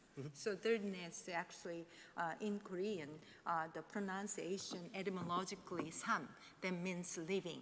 So sam is sam, but spelling differently, sam and sam. So like han and han. So sam, saram, salim, salim, sarang, love, they're all from thirdness actually. And Chinese Hanja as renjin, ningan, means two people in between. That means human beings. So human beings are in betweenness. So in between, if we want to recognize our spatial temporality, our existential conditionality, understand better, then we are not static thirdness, we are betweenizing. In that sense, we are all betweenizing, not just humans. So there is kind of transformation, transfiguration, transmigration happen to be when we are living. I don't care about before and after living, but when we are living, that's the thirdness. So I'd like to suggest a way of cutting things. I think you can do triadic analysis all the way down. No problems there. The cut with between non-living and living things, I think we should suggest that's where consciousness begins, where purpose begins, because the purpose of trying to survive gives an individual something different than just being determined in some kind of causal way. And so that's where I would suggest you might look for the break, not at triadic, but at purpose and consciousness. So, response. I don't know the non-living and living difference within my consciousness or thinking. However, even triadic structure is symbolic and as metaphor of multiplicities, not like static reality as triad. And that's because one day I was in Korean sauna, King sauna in New Jersey, which is good, recommend. But there was a kind of emerald room, and I lay down with my husband and look at that. There is all like a star-like, a Jewish star-like symbol was there, and we started to count triangle, and we actually stopped counting it after like 20-something. It's numerous. It looks like one, but the numerous triangles. So I don't want to actually consist on three or threeness, but everything is somehow metaphorically working. And at that moment, I feel like that's useful more than two, useful than two. That's why. But it can be more. Great. I think I would push back briefly, but I would say if I could get all the process thinkers in the room to agree triads all the way down, but only psyche at Deacon's third order, I'd call it a win and go home. So. Mine is for Tripp. So Tripp, this goes a little bit beyond your paper, but I was thinking about revelation and panexperientialism, and I was wondering, does revelation mean anything to the non-human world, and if so, what? Yes, but I mean, so part of the, using the notion revelation theologically in a part is the way in which possibilities are contextualized for the flourishing of the web of life. And in thinking theologically about the way the previous event is both brought into the divine life via the consequent nature, so the primordial gift of possibility is contextualized to the flourishing response of the creature in context to all of its creaturely relations, right? And so the analogy that of looking at Revelation is the way in which those potentials for relational development flourished over time and developed in the larger cosmic story. And I think that is one revelatory of the notion of God that process relational people argue for, present in all sorts of ways. Like in some sense, God has been giving God's self in whatever way it could be received moment to moment, from quantum fluctuation in a vacuum until we make eye contact, make love, sing a symphony, forgive someone that's harmed you. And so that whole cosmic story is there, inherited in the past, and meeting the invitation to say yes to the gift of life before you. And so in that way, it's there, and it's revelatory, right, of the divine nature.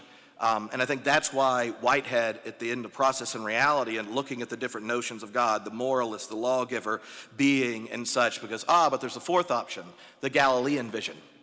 Patient operation, tenderness, that the nature of God has been showing up moment to moment, and it's precisely by giving the gift of divine life that then generates the depth of possible responsiveness.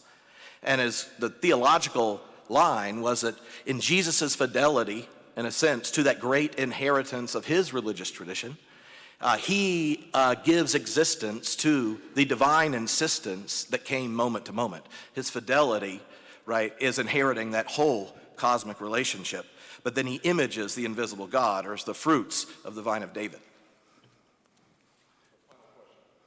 Oh, no pressure there. So Tripp, this builds on Bethany's question, I think, partly because I want to know the end of the story and if you successfully converted them, and mainly because it strikes me that the traditioning conversation that you were having is a lot easier to have with the Thomist and within Catholic teaching than a strict Bardian adherence, not just to Revelation, but to an interventionist, exceptionalist version of Revelation. So, what kind of is the outcome there, particularly with the Bardian, because that seems to be a...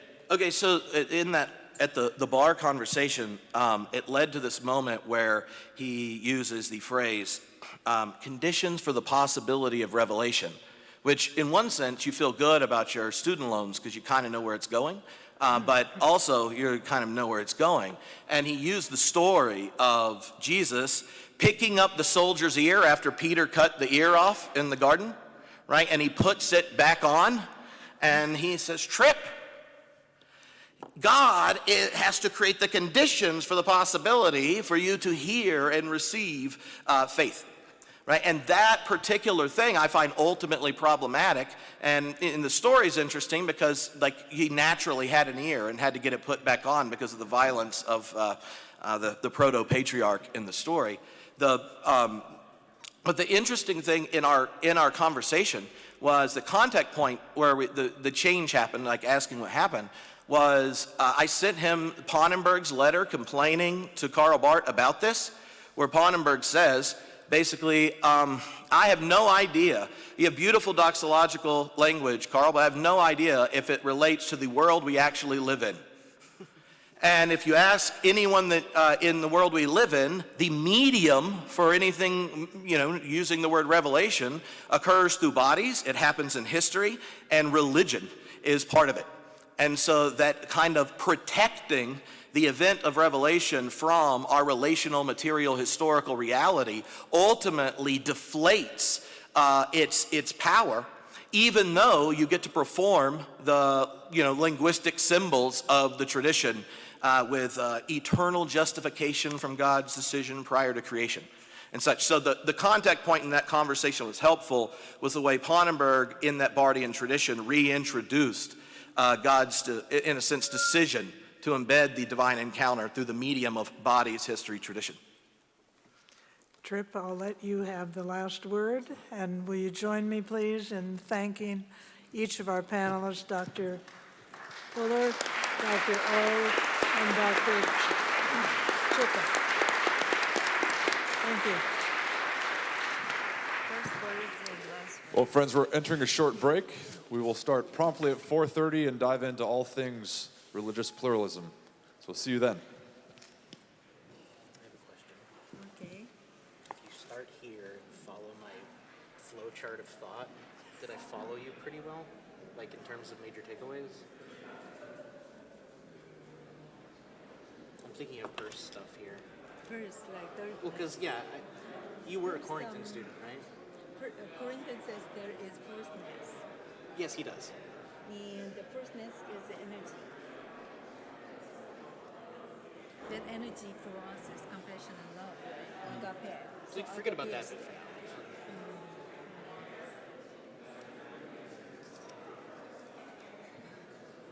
I think you and I are closer together than we've been in 15 years in terms of this. Divinization as guarding, as solving, theonomy as autonomy. And this happened with agape. And I said compassion and conscientization makes the philosophy become effective movement, right? Effective movement. That's something that divinization process. You just brought up one of my favorite Peirce terms. Why is immortality? Oh, community of interpreters. Communities You just of mentioned one of my favorite Peirce interpreters. phrases. Oh, thank you. So Your heart was strangely I'm warmed. from Drew, so you're from I studied with Bob Neville at BU, Bob Neville. but then Philip Clayton here. So. Oh, Bob Neville. Yeah, Bob Neville and I are similar too. So, and do you know Wesley Wildman at BU? Yeah. So I met Robert Corrington. He came. Wesley had him over for some ecstatic naturalism. You came there?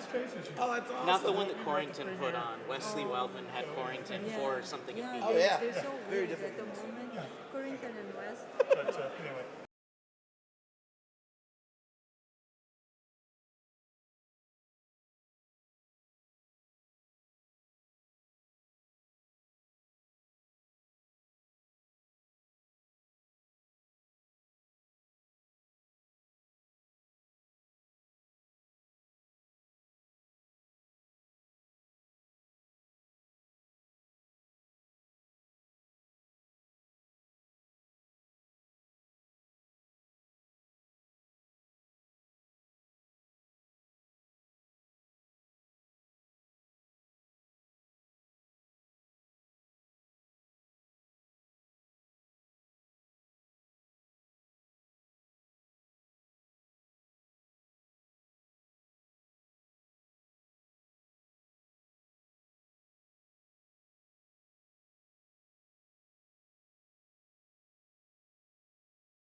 great. And then you have John's bio and everything too? Okay. Good. These will be short. I'm realizing that as we conferences will be short. So let me make sure. Sure. Yeah, that's great. I'll introduce you.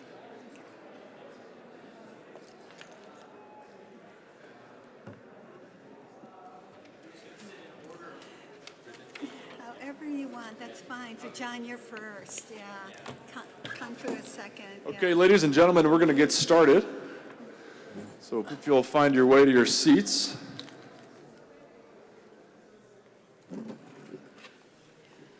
I'm told the Starbucks coffee was needed, so Andrew's gonna we'll talk. make sure that continues in the afternoon sessions. Okay.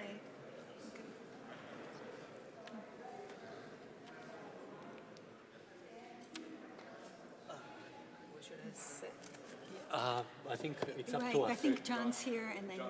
Yeah. Well, friends, I have the privilege of introducing the moderator for our next session. Dr. Sandra Lubarsky founded one of the first graduate programs in sustainability, the MA in Sustainable Communities at Northern Arizona University, and chaired the Department of Sustainable Development at Appalachian State University. Currently, she serves as the president of Flagstaff College in Arizona, which is an innovative community-based college focused on sustainability and social change.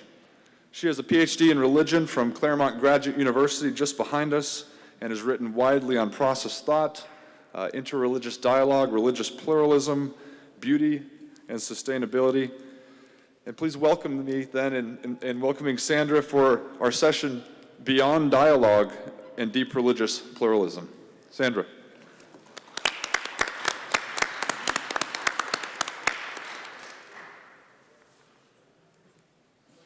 Welcome everyone to this late afternoon session on Beyond Dialogue and Deep Religious Pluralism.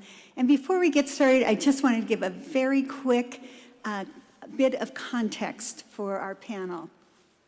In 2003, David Griffin and the Center for Process Studies convened a conference in honor of Marjorie Suhaki. And is Marjorie still here? I wonder if, she's right here, so. Who, on the occasion of her retirement as a professor at Claremont School of Theology and a director of the Center for Process Studies. That conference led to the publication of the book, Deep Religious Pluralism, and Griffin's important clarification of the distinction between generic pluralism, identist pluralism, and deep religious pluralism. For a variety of reasons, generic pluralism, the idea that there is more than one tradition, indeed likely a multitude of religious traditions that provide saving truths and values, has often been conflated with what Griffin names identist pluralism, the idea that all religious traditions affirm the same ultimate reality and the same final goal. Griffin made it clear that identist pluralism is only superficially pluralistic. Drawing on John Cobb's work, Griffin advanced the position of deep religious pluralism as a corrective to this error. Deep religious pluralism affirms that different religious traditions really are different, that they nonetheless may reveal universally valid insights, that these insights may be complementary rather than oppositional, and that taken together, we may gain a richer understanding of reality. Each of our three presenters today takes seriously the process-relational context of deep religious pluralism, and each carries on the practice of extending the pluralistic vision in order to achieve a fuller understanding of reality and richer relations within it. And now I'm very happy to introduce our first presenter, and that's John Becker, who is Assistant Professor of Philosophy in the Department of Religion and Philosophy at Lyon College in Arkansas. In 2017, he received the International Process Network's Young Scholar Award. He is a member of the Society for Buddhist Christian Studies and a research fellow for the Institute for Postmodern Development of China. His research interests include process thought, comparative theology, Buddhism and Christianity, religions and ecology, and religious pluralism. John's paper is titled The Future of Religious Pluralism, Perry Schmidt-Leukel's Interreligious Theology, and Roland Faber's Polyphilic Pluralism. Welcome, John.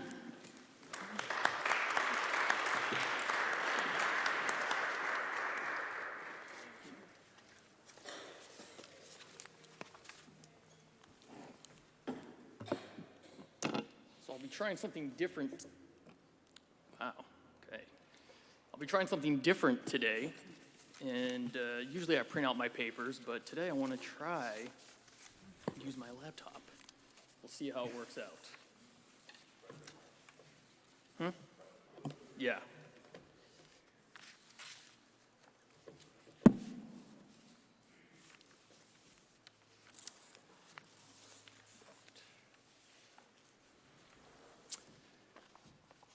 Thank you, Dr. Lebowski, for that introduction. So today I'm going to be talking about Roland Faber, who I did my dissertation with, and his take on pluralism, along with Perry Schmidt-Leukel's interreligious theology.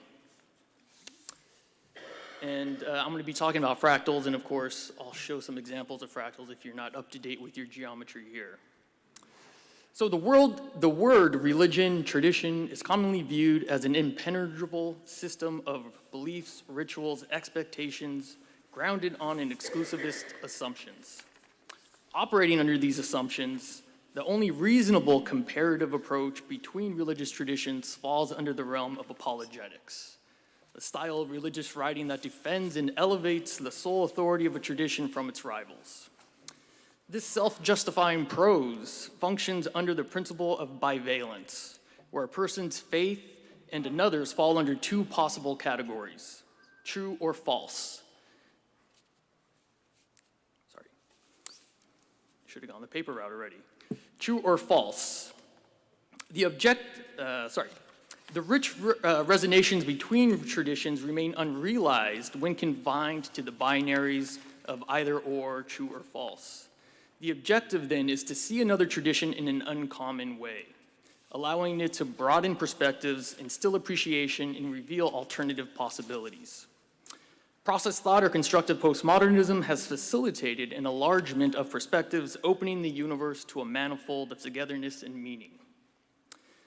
Now, to illustrate this task, I explore two frameworks on religious pluralism that are indebted to the process heritage: Roland Faber's transreligious theology and Perry Schmidt-Leukel's interreligious theology. The former finds his pluralistic footing in process thought, the Baha'i faith, and the apophatic traditions, and the latter situates his approach in fractal theory, intercultural philosophy, and a revised phenomenology.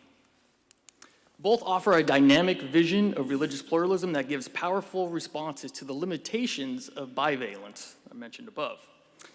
Following these investigations, I'll conclude the paper by drawing attention to the aesthetic appeal that grounds these pluralistic theories. I also introduce Fu Wang's concept of harmonism to identify a strong parallel between this aesthetic sensibility and Chinese thought. So quick disclaimer, I'm not going to be talking from a confessional perspective. I'm going to be talking more generally, and so ideally, I'd like to think that this is applicable across traditions. One other thing I will mention is that Schmidt-Leukel and Faber are both indebted not only to John Cobb, but also John Hick. And so it's nice to be back in Claremont. It's kind of like the hometown of these powerhouses here. Raymond Panikar is another one, but I don't think we have any Claremont lineage there. So the simple fact that the world is home to an array of religious traditions is without question. Past religions have either been completely lost due to historical circumstances or incorporated into other religious traditions. Furthermore, these historical precedents, it is safe to assume that our present and future will evolve in a similar manner. Faber embraces this ontological aspect through his process hermeneutics of polyphilia, and Schmidt-Leukel through his fractal theory. Now, I'm going to use the term transreligious to characterize both of these positions.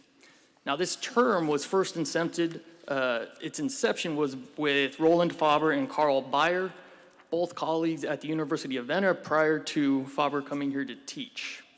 So according to them, transreligious discourse is not a new phenomenon in history of religion. Rather, they remain steadfast that history is malleable nature of individuals, cultures, and religions in their inevitable becoming. So we have to understand the flux. This recognition makes aspects and identities too easily stabilized through abstraction in language. Now, this is particularly true for anyone doing comparative studies. And so Faber, reflecting on the inception of transreligious discourse, states that it was developed in order to avoid essentialism in interreligious comparison by using a Whitehead process model. Now, the way I understand transreligious discourse is that it seeks to make the obscured and unspoken modes of religiosity find greater modes of togetherness. So what follows is a cursory review first of Schmidt-Leukel and then Faber's contributions to the transreligious project. So Schmidt-Leukel holds that fractal theory is a helpful tool in understanding the nature of religious pluralism insofar as it can give some coherence while avoiding the charge of relativism. So fractal theory goes back to Benoit Mandelbrot, and I'll give some examples in a second here. Fractal structures are patterns, structures, forms that display either a rough or strict self-similarity across various scales. That is, a component of the pattern or structure constitutes either a strictly identical or roughly similar copy of the whole. Now, while geometric patterns evince fractals neatly, I prefer more organic examples. Oh. Do I hit play? Is it not there? It disappeared. Okay, we may come back to that. But just for some context, we could think of like broccoli. This is one of the organic fractals. It's a self-repeating pattern that we could see. You could also think of coastlines. These is another example of fractal patterns. Maybe if we get the example up, I could show some examples. Oh, there we go. So here's a Romanesque broccoli. Well, let's go back. There we go. So here's the first geometric pattern of a fractal. So this is a self-repeating pattern. And if we were able to zoom in, we would see the same reflective pattern happening indefinitely if we were to zoom in continuously. Now, Romanesque broccoli is another prime example of this. You could see that the entirety of it represents different parts of this flower here. And then here is kind of a bird's eye view of a coast. And we can see these fractals, right? And so it's these patterns that Schmidt-Leukel applied to understand religious diversity that gives them a type of footing. And I find it extremely helpful in trying to wrap my head around religious diversity. Usually it's very abstract talking about these things. And I won't lie, don't tell Roland this, but it helped me understand Roland Faber quite a bit, talking about fractals. If you were expecting more from my slides, that's it. It was just some pictures. So the rest is here. So the bewilderment and seemingly distinctiveness of religious diversity is given a complex yet viable structure through fractal theory, whereby allowing for greater clarification for pluralist theories. Three important points become evident. First and foremost, fractal theory approaches religious diversity as a natural phenomenon woven into the very nature of reality, a conviction shared by most pluralists. Secondly, the theory presupposes that the religious other is never completely or wholly other. It assumes that central aspects of the other's religion have parallels in one's own tradition. This is the self-repeating patterns that we see. Since the self-repeating scales are never precisely identical in shape or scale, differences between traditions are maintained. There's difference, but there's a unity there. Fractal theory evinces unity within diversity, never subsuming it into an isolated one or completely irreconcilable differences between the different characteristics. Thirdly and lastly, there is no privileged position in the fractal pattern, since it all contributes to the whole. Yet each religious tradition will rightly and authentically emphasize those patterns that continue to give meaning to its faithful community. Privileged positions, yes. Absolute exclusive positions, no. The array of religious and a-religious positionality is further examined through the three distinctive yet interpenetrating scales. And so Schmidt-Leukel goes further into pulling out the importance of these different aspects. So the first is interreligious diversity. This is the most common form that we have talked about. So this scale attempts to recognize the expansiveness of religious diversity as an organic collection of distinctive traditions in habitation with one another. So this is religious diversity from a global scale. The second scale is intra-religious diversity. Here, the diversity that is reflected on the first scale is mirrored in the latter one. So this second tier scale highlights the diversities reflected within a single religious tradition themselves. So for example, all Buddhist traditions talk about the triple gem, the Buddha, the Dharma, and the Sangha, yet each tradition, Theravada, Mahayana, Vajrayana, will appropriate those a little differently from one another. We can go even further and talk about the different schools that gave rise within Buddhist traditions, right? We could talk about Christianity for days, about the different denominations, right? So this is intra-religious differences. The third scale is intrasubjective diversity. That is the internal dispositions of the individual, which again mirrors the first and second scales. The tension between and within religions is also found within the individual as well. It would, however, be a mistake to see these layers or patterns as a unilateral movement, the macro level simply reinforcing structure onto the micro. There is a dynamic reciprocity between the two. In the end, Schmidt-Leukel summarizes his core contention of fractal understanding for the study of religion.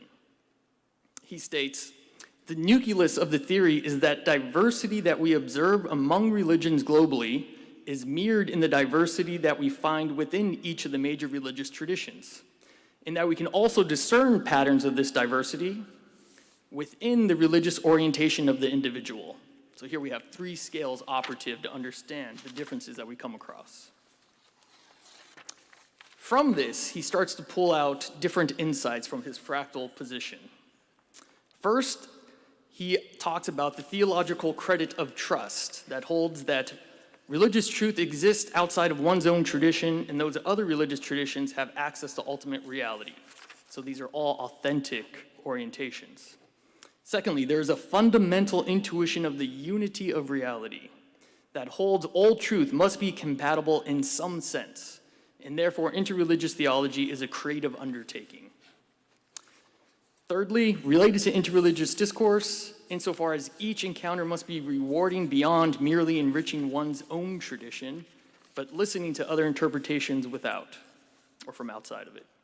And then lastly, an open process, because interreligious theology is an ongoing process within an ever-changing landscape of religiosity. So if anyone does any work with Cobb here, and you're going to hear a lot of resonating features there.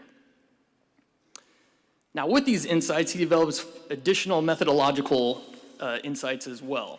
The first is that he advocates for perspectivism, that there is no neutral vantage point from which to approach any phenomenon.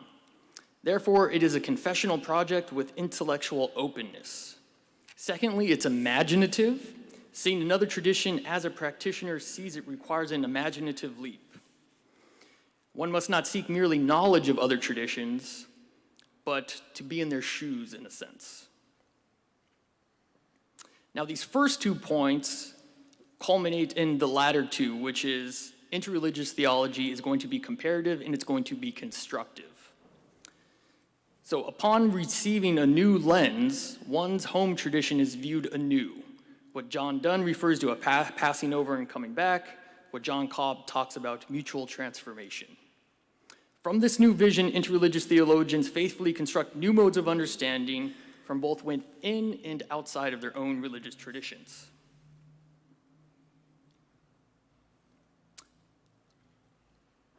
Now I'm going to switch gears and talk about Faber's engagement with religious diversity. So Faber's engagement with religious diversity seeks to avoid any form of simple reductionism that figures dominantly into religious discourse. So we can think of the one and the many, unity, diversity. Now in themselves they're not bad, but when they become reified, or we get stuck on one as opposed to the other. The epitome of this trap is the God and world relationship when treated as an isolated or unilateral movement. Instead, he offers a pluralism predicated on a process of a dynamic becoming, a unity and diversity that holds together all perceived opposites. We already know what that is, thanks to Andrew Davis here from this morning's lecture.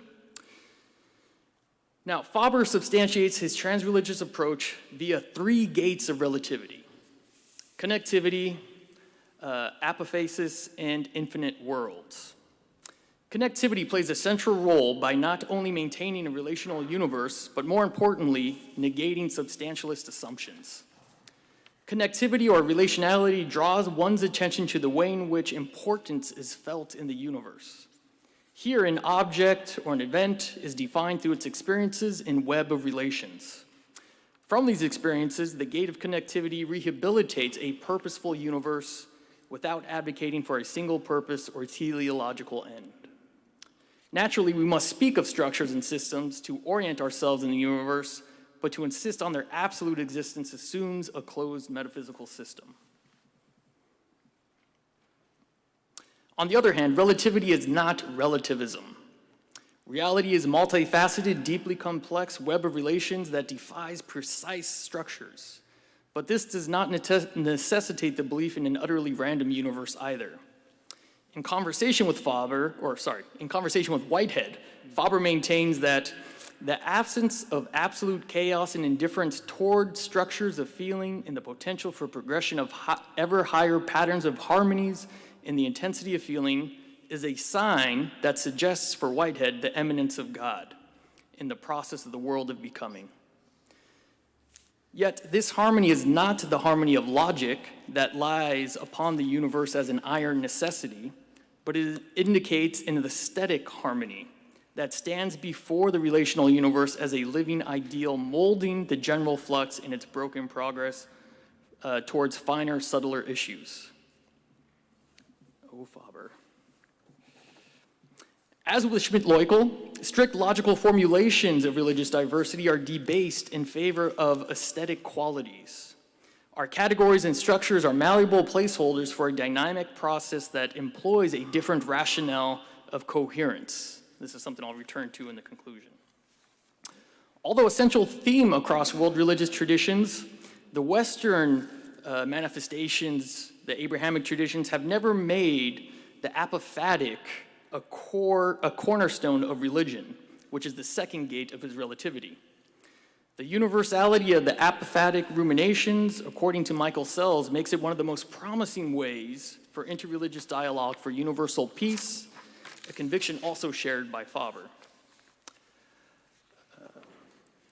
The apophatic is intricately tied to the first gate due to the perpetual becoming signified through connectivity.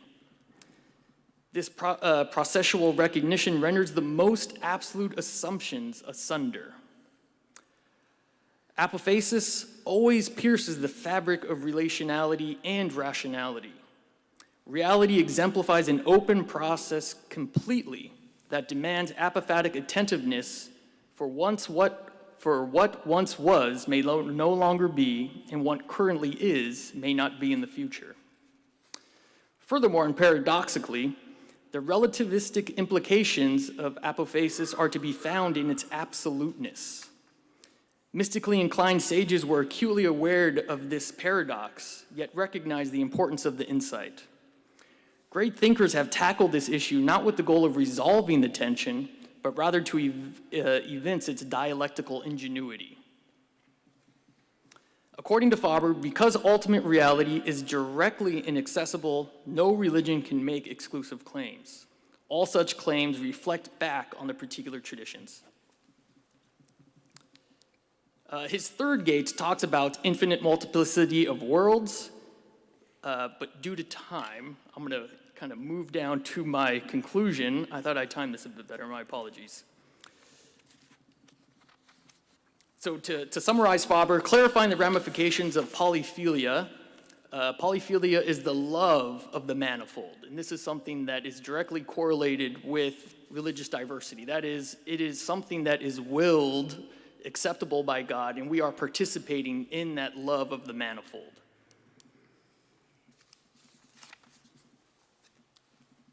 Now, what I find fascinating about Faber and Schmidt-Leukel's theories are their inherently intuitive impulses.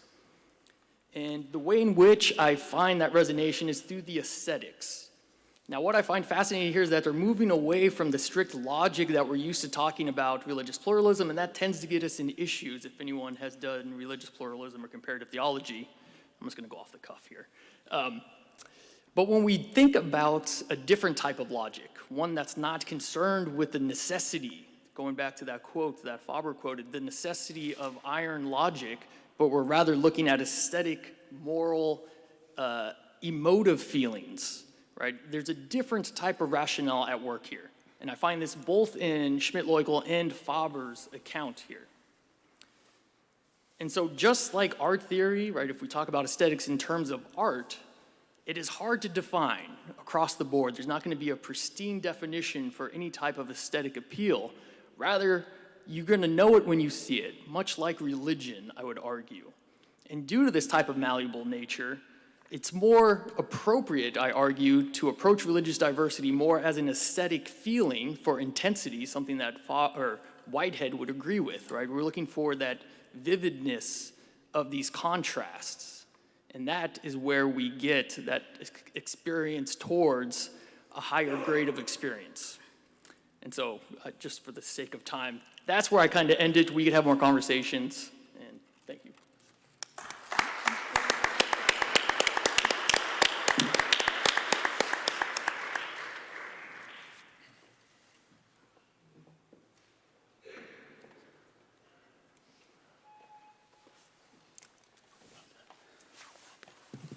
Our next speaker is Dr. Fu Wang, who teaches and researches in several areas: Christian ethics, process studies, Chinese thought, and religious dialogue.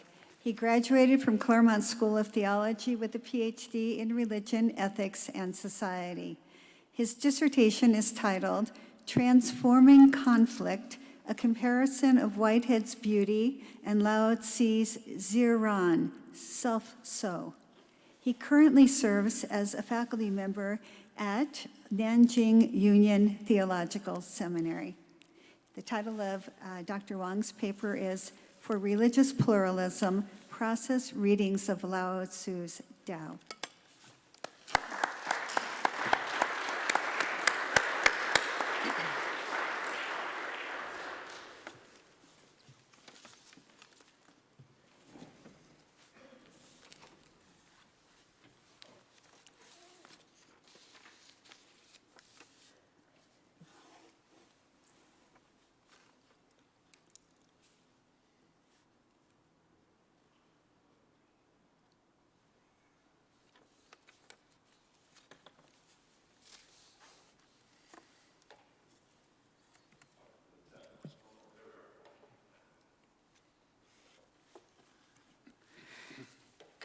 Okay, thank you, Sandra. It is wonderful to be here. You may have an impression that Asian scholars is always serious on their speakings publicly, right? Which means they probably lack a sense, intensive sense of Western humor. Forgive me, you're right. I'm one of that kind of person. For sure, I'm in the process of learning of Western humor as well. So, well, today the title of my presentations is For Religious Pluralism, Process Readings of Lao Tzu's Tao. There are considerable discussions on the affinity of the ultimate concept between process thought and Lao Tzu's thought, which is an essential piece of Taoism. Lao Tzu is one of ancient Chinese philosophers. Some also argue he is the founder of Chinese philosophy. And he is considered as the author of Dao De Jing. Now, in Lao Tzu's thought, Dao, D-A-O or T-A-O, is the most crucial concept of the ultimate. In process thought, especially in John Cobb and David Ray Griffin understanding, the ultimate notions including creativity and pantheistic God. Some process scholars read Lao Tzu's concept of Tao as pantheistic God. Others read it as creativity.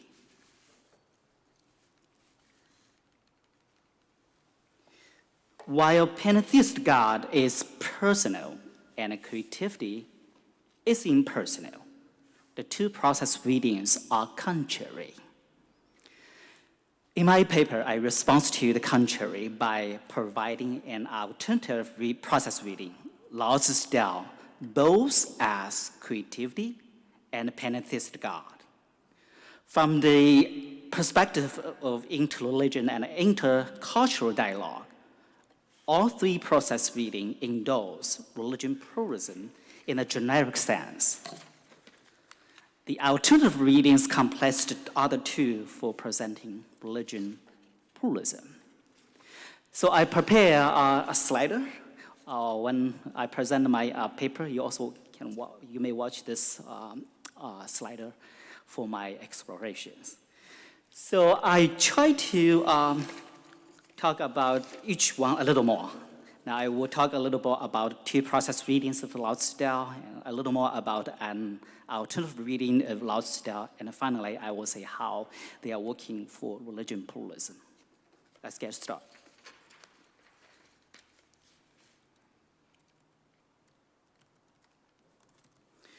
So the first reading, Tao as pantheist God, Charles Hodgson is perhaps the earliest process theologian to read Tao as pantheist God. He says that in the book, A Philosopher Speak of God, he says the Lao Tzu's Tao is neither a classical theist God or pantheist God. And Lao Tzu's Tao, he says, is, I quote, at least visually favorable to a non-chocolate dipolar views of the supreme. And if we understanding, we know that Hodgson's words that the dipolar views of the supreme is identifying a pantheist God. So which is, in his word, is eternal temporal consciousness, knowing and including the world.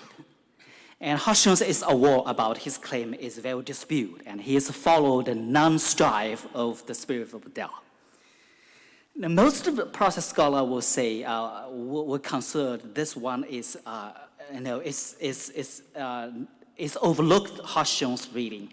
Worse, some treat it as lacking knowledge of Chinese thought. Interestingly, however, Chen Zongying, an expert on Chinese and process thought, reads Lao Tzu Tao as profound God, which has two aspects which are mutually defined, namely transcendent immanence.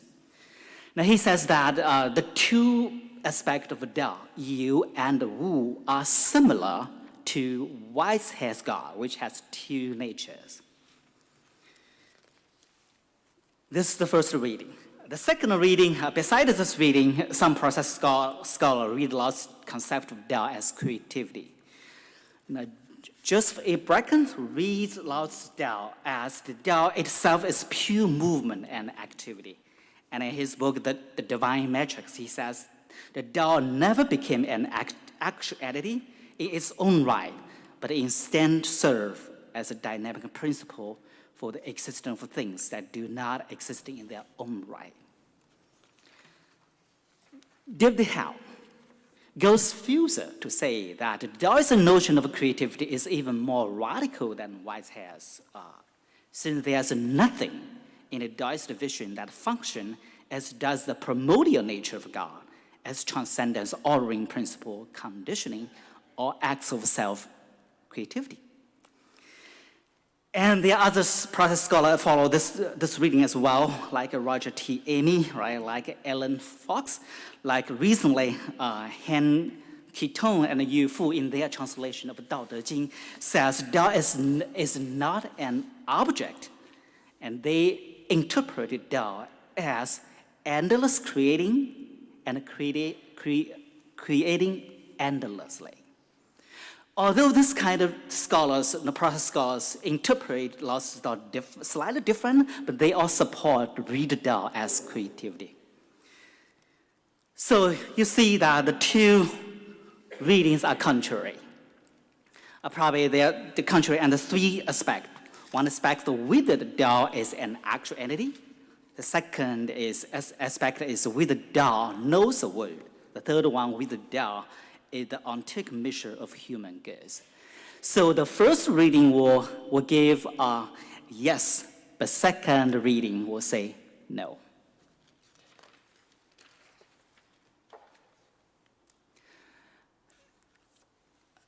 Let us provide another reading. This is my reading. I would like to say an alternative reading of Lao Tzu Dao as both creativity and pantheistic God. So let me explain a little more. Lao Tzu Dao as creativity, in terms of Wu is nothing, non-being or nothingness. In the chapter 40 of the Dao De Jing, which is really interesting one, that says that the reversion is the action of Dao. Weakness is the function of Dao. And it also says that all things in the world comes from you, and you comes from Wu. So the Neo-Confucianism Wang Bi interpreted Dao as Wu. However, he does not explain what meaning of Wu. Another Neo-Daoism philosopher Guo Xiang interpreted Wu as a self-creativity of entity without relying on anything. So although Wang Bi says Dao as Wu in the Dao De Jing does not explicitly state Dao as Wu, but we can infer that if we refer the chapter 2, Dao produces 1, 1 produces 2, and 2 produces 3, we can say that Dao as Wu. Although the Dao De Jing does not say the self-creativity depend on nothing, because the self-creativity of entity also depends on Dao. But Guo Xiang says no, it's on themselves. So although of that, but we can infer that the two Neo-Daoism philosophers help us to point out the concept of Dao, including the meaning of creativity. But of course, this is not only one evidence in the Dao De Jing. There's other chapters of Dao De Jing, especially in the White Hand's understanding that many becomes one and one becomes many. There's also another chapters, of course, address of that. So that's what I'm speaking about Lao Tzu Dao containing the meaning of creativity. But also I will read Dao, Lao Tzu Dao as pantheistic God, or in terms of pantheism, or in pantheistic term. The first, I wanted to respond to the three questions whether Dao is an actual entity. Absolutely, because Dao is an actual entity. In chapter 25, that says something is formed out of chaos. That's something, not as nothing, but something. Then also in chapter 21 of the Dao De Jing is also the thing is called Dao as in vigor and eluding. Although it's in vigor eluding, but it's clear, says Dao is the thing. Now, of course, Dao, the thing, is not one of the mirror things. Daoist scholar Wang Zongjiang says the Dao is primordial, the highest thing. I wanted to try to say we can further clarify the relationship between the two. I will use the mutual in relationship between Dao and mirror the thing.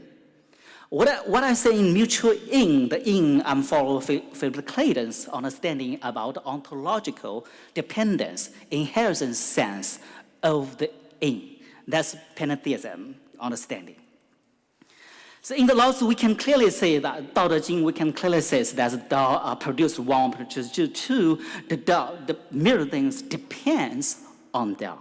But other chapters also says, like for chapter 25, that says the Tao is formed from chaos.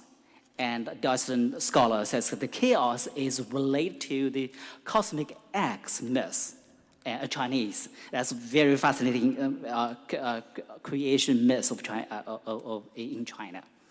So that indicates there's no Tao if there's no chaos. The Tao is formed out from the chaos, and the chaos is something over there. So that means without the chaos, there's no Tao. So that's what I say, there's mutual depends. That's what I'm saying. That's the relation between the Tao and the mirror thing. The second one, I will say, Tao, with the Tao knows the world, I will say yes. Look at the chapter 79 of the Tao Te Ching. That says, heavenly Tao has no favorites. It is always with the good man. Make no sense. If Tao does not know the good man, how can we say Tao is always with the good man? Now, recently scholar like Li Jian also used the chapter 25, so your Godian's versions of Tao Te Ching. He says there's another very interesting word in the different version, which is duo, mu, right? There's form that developed from a primordial chaos, duo, mu. That means joyful, alone. And one of the legendary disciples of Lao Tzu also clearly used the two words. That's 悦目胸中. That means joyful, alone in the heart. So Li Ji argued Tao has affection and violations as well. Spanish sinologist also says Camilo Elodi also says, but if Tao has some kind of affections or volition, why in the Tao Te Ching we cannot see that clearly? And he argues there's no evidence to argue against the personality of Tao in Tao Te Ching. But why we cannot see, he says, because of the humility of Tao. The third one I would like to say, Tao is the ontological measure of human good. Of course, the chapter 8 of Tao Te Ching says the highest good is like water is close to Tao. Also, another chapter about, use a metaphor of water to indicate the altruism, the goodness of Tao.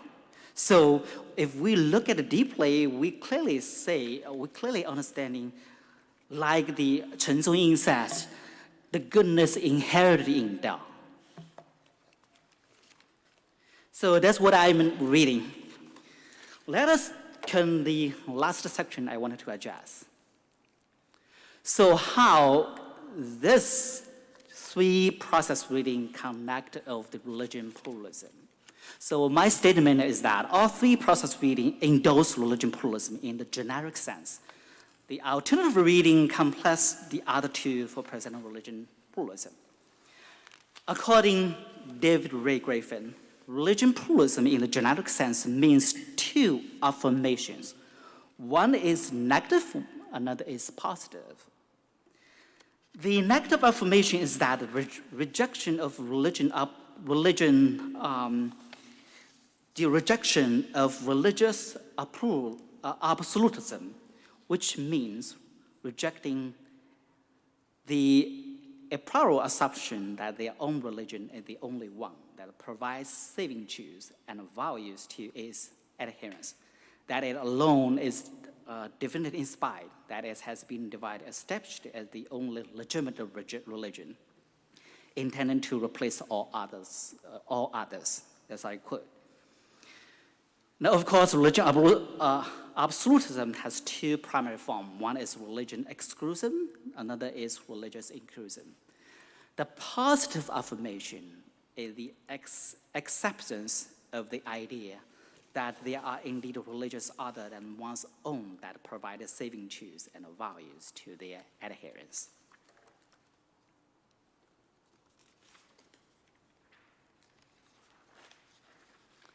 So I would say the first readings endorse religion pluralism in the generic sense.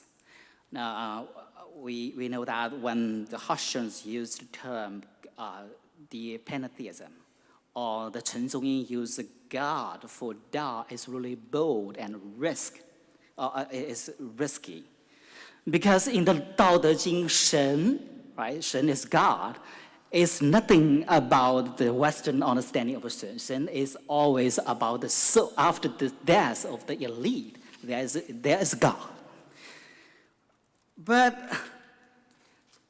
in Laozi's thought, Laozi also understanding this Chinese traditional God, Shen, but however, the Tao is not in that type of ultimate. So if we understanding Shen different from humans, but not in kind, or even Shen different from the universe, but cannot separate from the universe. This is Chinese understanding of the ultimate of the Shen.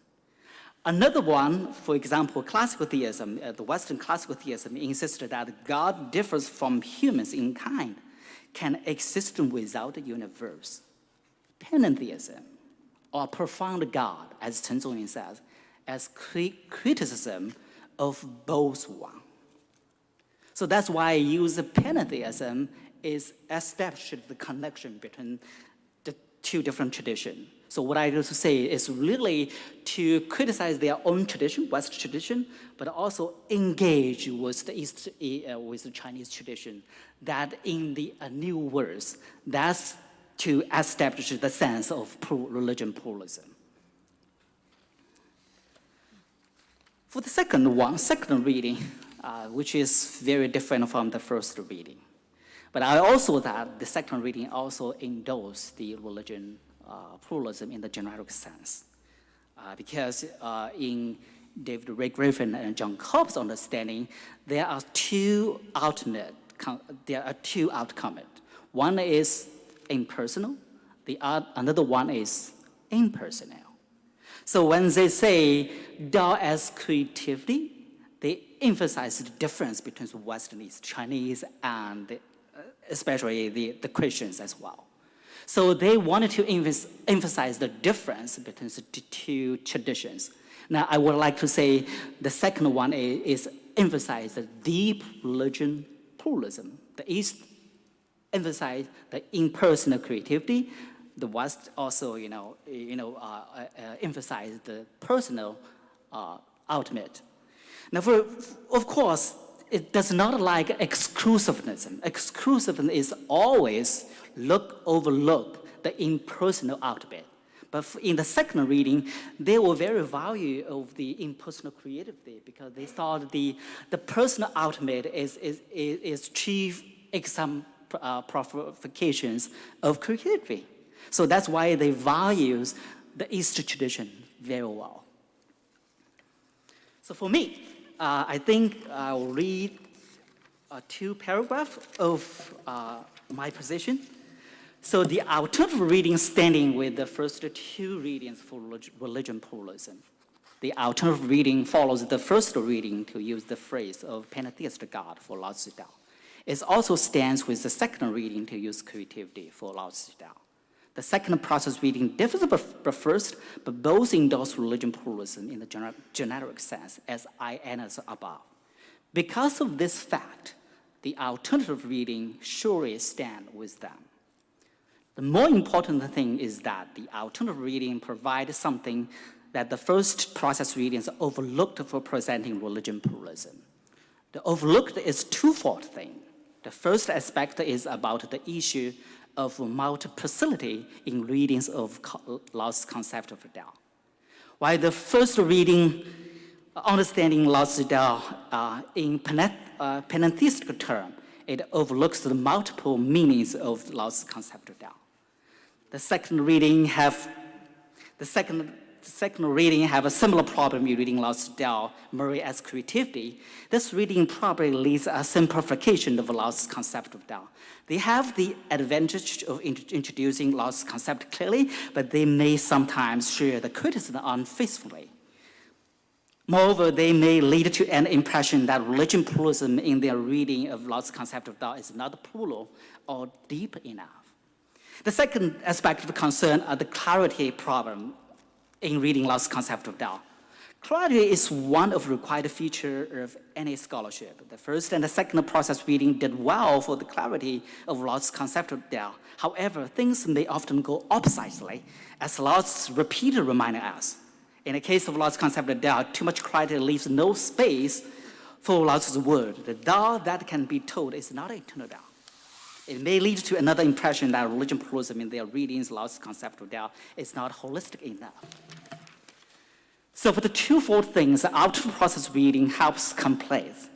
The outward reading shows the multiple meanings, at least two, of Lao's concept of Tao. In other words, it does not oversimplify Lao's concept of Tao, nor does it treat Lao's thought simply as a non-theistic tradition, which becomes a clutch in the West for Taoism. Thus, it provides a deep views or remedy to the two process reading of Lao's concept of Tao for present religion pluralism. The last paragraph.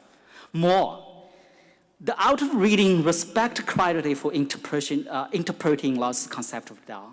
Meanwhile, it leaves enough space for different creative imaginations to interpret Lao's concept of Tao. To read Lao's Tao as both creativity and penitence God may not have such kind of clarity in reading it as one of them. It may introduce confusions about how these two contrary ideas come together in one concept. However, the alternative reading presented, a classification of the confusion may introduce religion pluralism can be holistic, which is neither this nor that, but as a whole.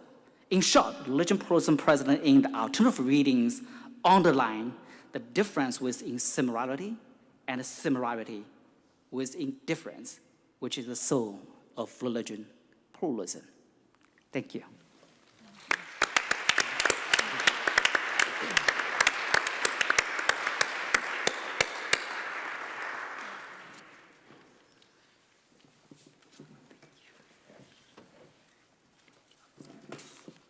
Our last speaker for this session is Dr. Addis Duderija, who is Senior Lecturer in the Study of Islam and Society and former Senior Fellow at the Center for Interfaith and Intercultural Dialogue at Griffith University in Brisbane, Australia.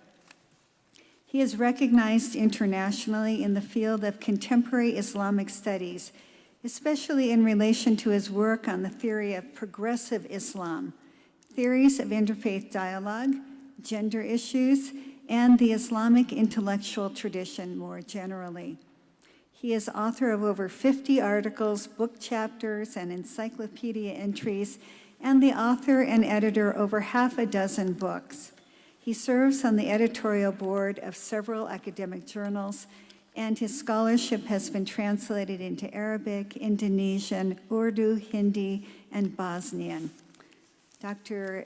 Duderija, I'm sorry about pronouncing your name, Dr. Duderija's paper title is Thinking About Religious Difference and Pluralism from the Perspective of Progressive Islam.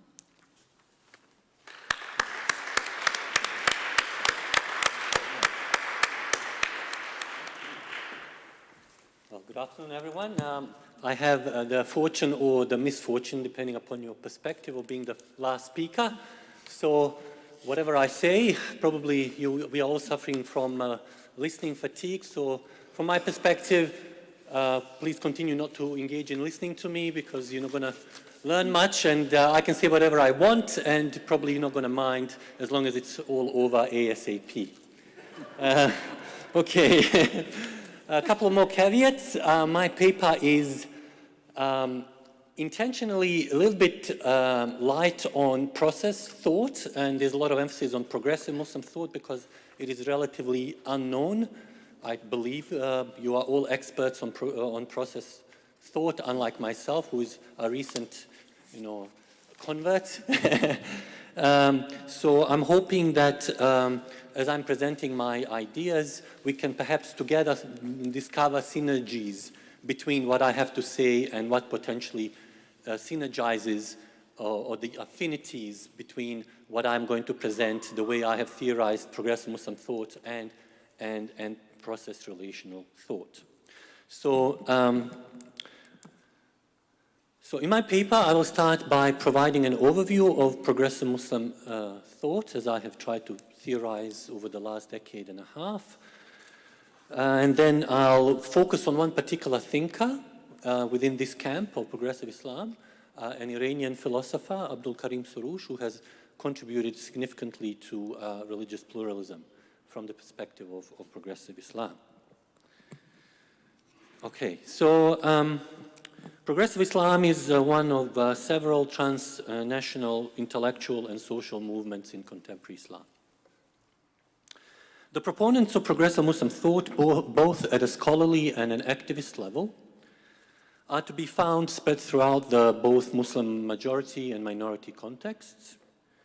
While many of the leading progressive Muslim intellectuals do teach at in Western academia, we also find them, as I said, in a Muslim majority cultural and academic contexts. Many of these scholars also have obtained their postgraduate qualifications in Western academia, but many of them significantly also have traditional training, seminary training. Importantly, many of proponents and main theoreticians of progressive Muslim thought are actually women, Muslim women, and in their work they draw significantly on critical feminist discourses, including feminist theology. So what are the main delineating features of progressive Islam as I have tried to envision and theorize it? So I have written two monographs, one published in 2011 and another in 2017, wrestling with this question, trying to kind of shape the contours, delineate the progressive Muslim thought in relation to the Islamic intellectual tradition. And essentially, I have argued that progressive Muslim thought is a contemporary articulation of Islamic humanistic and cosmopolitan values, beliefs, and practices, and that its major delineating features could be subsumed under 7 following categories. Number 1, it is an intellectualized and epistemologically contemporary form of Sufi thought based on a panentheistic view of the divine. So we have the panentheistic synergy here. It's an approach that welcomes creative, critical, and innovative thought based on epistemological openness and methodological fluidity. So here the emphasis on creative, innovative thinking, I believe, is also an important synergy with process relational thought. It is a form of Islamic liberation theology. So there are here synergies as well, because many process relational scholars are also contributing to liberation theology, if I'm not mistaken. It is a form of Islam that affirms gender egalitarian or non-patriarchal interpretation of religion or worldview in general. It is a human rights-based approach to the Islamic tradition that is consistent with the modern human rights era ethos. It is a form of Islamic thought based on rationalist and contextualist approaches to Islamic theology and ethics, and a form of Islamic thought that affirms robust forms of religious pluralism on ontological, epistemological, and hermeneutical grounds. So that's kind of, as I said, I have 2 books on this. So if you would like to know more about this, I could direct you kindly to look into them. It is important because I also need to say a few words about how progressive Muslim thought engages with the Quran, with the sacred scripture, because as you are probably aware, Islamic orthodoxy emphasizes a particular view of revelation that does not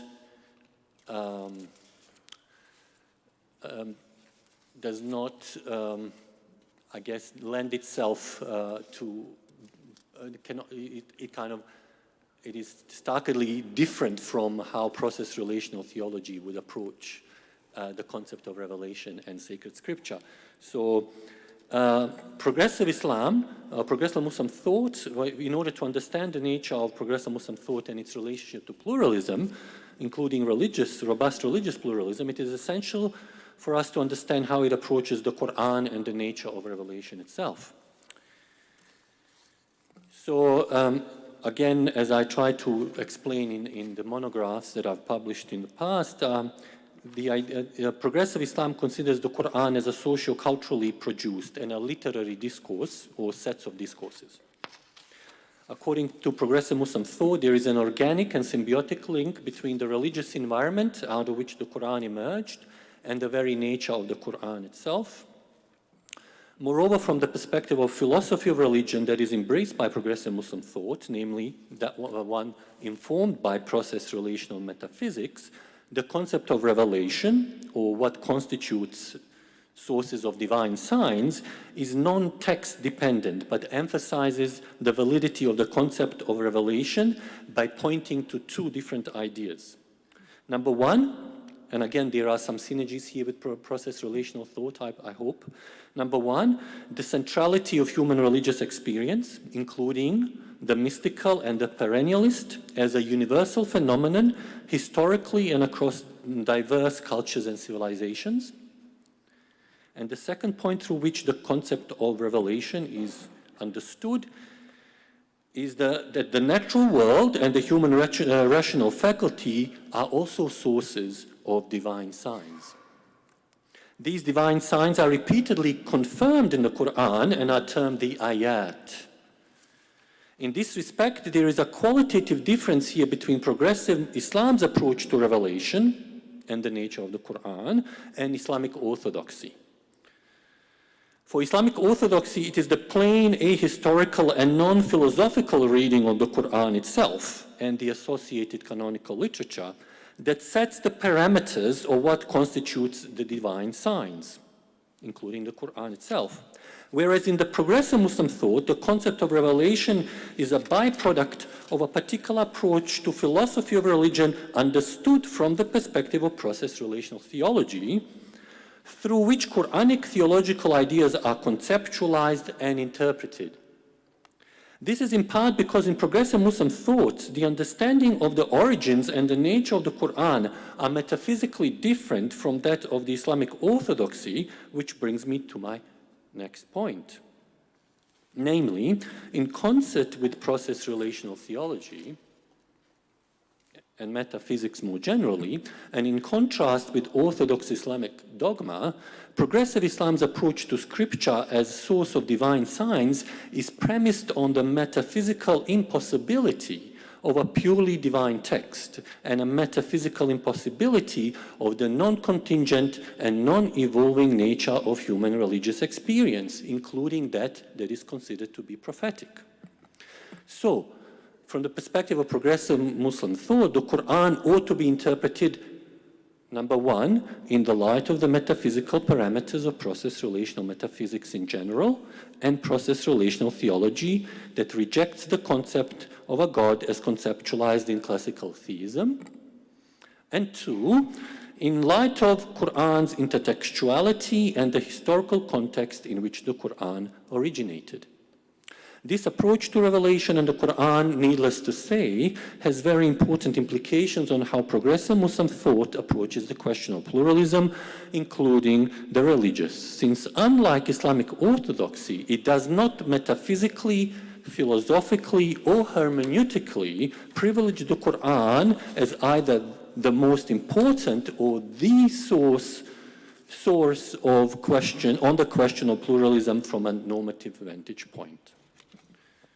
Okay, now that I have said all of this and set the scene, I would like to focus a little bit more on the religious pluralism component with the emphasis on the ideas of the Iranian philosopher Abdul Karim Soroush.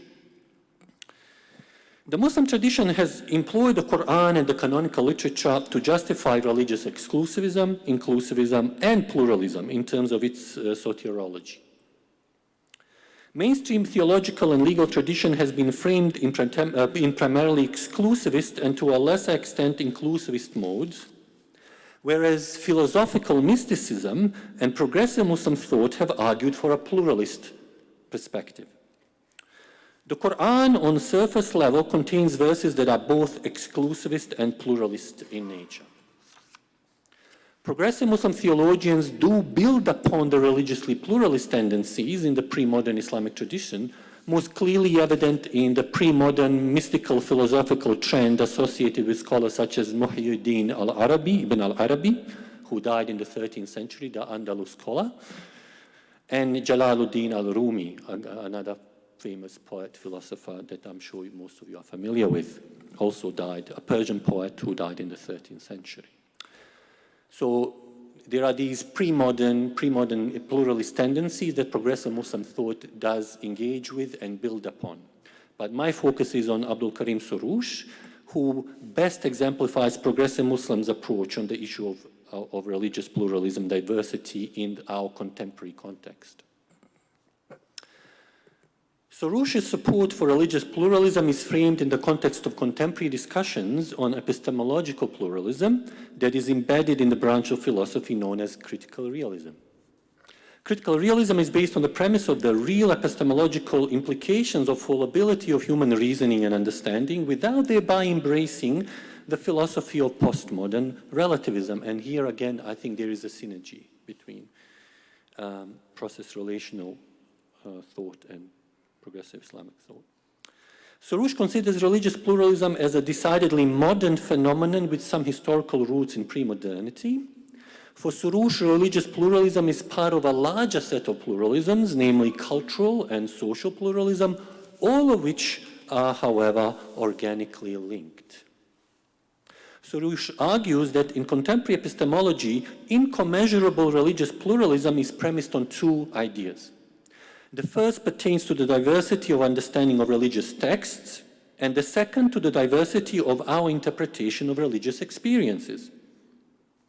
In addition, from the epistemological perspective, Soroush identifies a number of other additional principles in support of irreducible religious pluralism that he subsumes under two broad categories, namely positive and negative pluralism, and I will discuss this very shortly. The foundational pillar on which both types of pluralisms are justified in the thought of Abdul Karim Soroush is encapsulated in his idea that each human being is imprisoned into an inescapable state of point of viewness, which is the driving force behind diversity and pluralism both in the realm of textual hermeneutics as well as in the sphere of the human experience of transcendence. This is so because Soroush subscribes to a particular view of the nature of reality. He does not consider the mind to be a tabula rasa, and that the humans can objectively and simply retrieve facts from reality. For Soroush, there are no definite, objective, and unambiguous signposts available to humans which would be fully indicative of the nature of true reality, because thinking about, interpreting, and understanding reality is an interminable, collective, and forever dynamic process. However, such a view of reality, insists Soroush, does not amount to embracing postmodernist relativist epistemology. So another point of connectedness, I believe. From the perspective of epistemology of critical realism, Soroush divides religious pluralism into positive and negative kinds. He further subdivides positive religious pluralism, which he also terms irreducible plurality, into two subcategories, namely pluralism in understanding of religious texts and pluralism in interpreting religious experiences. More specifically, Soroush argues that we cannot deny that the Islamic texts, namely the Quran and the Hadith, are multi-layered and can be interpreted in a number of different ways. He argues that this applies to every religion in history, as testified by the study of the history of religion and theology. Soroush laments that this phenomenon of inevitable plurality of interpretations has not been sufficiently theorized from the vantage point of it being something to be welcomed and embraced rather than disparaged. And in this context, he asserts, and I quote, No one has considered the possibility that this unavoidable plurality of interpretations, conceptions, and sects to which no religion is immune might have some other meaning and significance. Maybe it means that this plurality is itself desirable. Maybe rightful guidance is broader than what we had imagined. Maybe salvation and felicity hinge on something else, something beyond these antagonistic and divisive dogmas and particular conceptions, end quote. Apart from unavoidable pluralism in the realm of understanding of religious texts, another element of positive pluralism identified by Soroush is diversity of interpretation of religious experiences. In this context, Soroush argues that, and I quote, just as we have no such thing as uninterpreted religion, we have no such thing as an uninterpreted experience, whether in the natural world or in the world of the soul, end quote. Since religious experience is transcendental in nature, this transcendence takes on different forms. Soroush, like in many other instances of discussing his theories concerning the phenomenon of irreducible religious pluralism, cites Rumi to argue that plurality of points of view will inevitably lead to plurality of views. Importantly, therefore, Soroush forms the view that the first sower of the seeds of pluralism was God, by virtue of sending humanity different messengers to whom he manifested himself, and I do apologize about the gendered language, differently given their own conditions. Furthermore, Soroush finds himself in agreement with John Hick's employment of the Kantian distinction between phenomena and noumena to explain how the multifaceted nature of interpretation is related to the multifaceted nature of reality. Another way Soroush explains positive pluralism is by means of the idea of immersion of truth within truth. Here Soroush again cites Rumi to argue that pluralism is an inevitable result of accumulation of truths and their intricate interconnectedness. Soroush, in this context, cautions his readers against conceptualizing the world as a series of straight, broken, or crooked lines, but as, and I quote, consisting of an aggregate of straight lines which meet, run parallel, and overlap, immersing truths within truths. How am I going with time? Okay. One element of negative pluralism as theorized by Soroush is the idea of compatibility of all truths because of the virtue of their relatedness.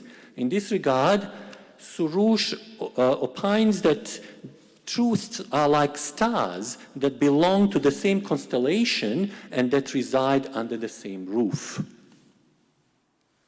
Hence, truth seekers must ensure that their truth is compatible with that of others. Soroush uses another apt metaphor to explain this idea of complementarity of all truths in the following manner. The contention being made here is that everyone participates in building the wondrous castle of truth, or even more, that everyone should be invited to participate and that the castle should be carried on the collective's shoulders.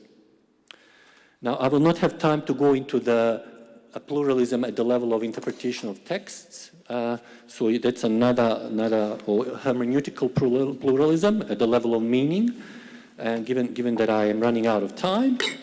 So in conclusion, essentially, progressive Muslim thought has great affinities, I believe, with process theology in general and in its affirmation of religious pluralism in particular. While process theologians such as Cobb and Griffith embrace and justify what they term deep religious pluralism primarily on ontological grounds, Soroush's affirmation of irreducible religious pluralism at the most general level is a product of his broader views on epistemological pluralism, as discussed in the branch of philosophy known as critical realism. Soroush theorizes religious pluralism also at several other levels, namely that of understanding of religious texts, religious experiences, and the meaning itself as embodied at the level of sacred texts. He is a strong advocate of a positive pluralism which denies postmodern relativism, celebrates difference, and argues for a reasoned plurality of truths. Thank you very much for listening.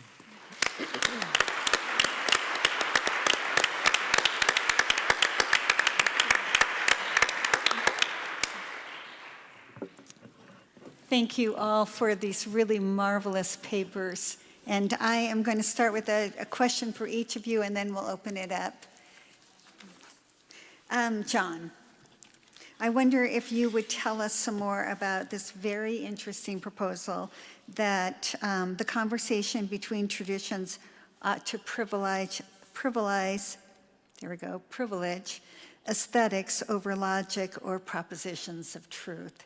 I just would love to hear you expand a bit more on that.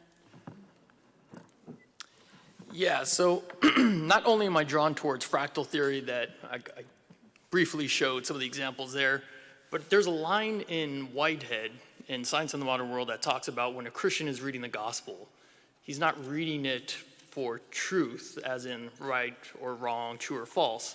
Rather, he's reading it to elicit vividness of experience, right? He's looking for an experience. And I see when we look at religious diversity and see contrasts as giving rise to such a vivid contrast of those experiences, it leads to a greater appreciation for diversity. And I think Whitehead's core contention there is that if religion could be written off as some type of formula, we would take note of it and move on. And the fact that we are left with these contrasts, these vivid contrasts between religious differences, it keeps us in the game, as to say something along those lines. It keeps us entertained, lured towards the possibilities that is there.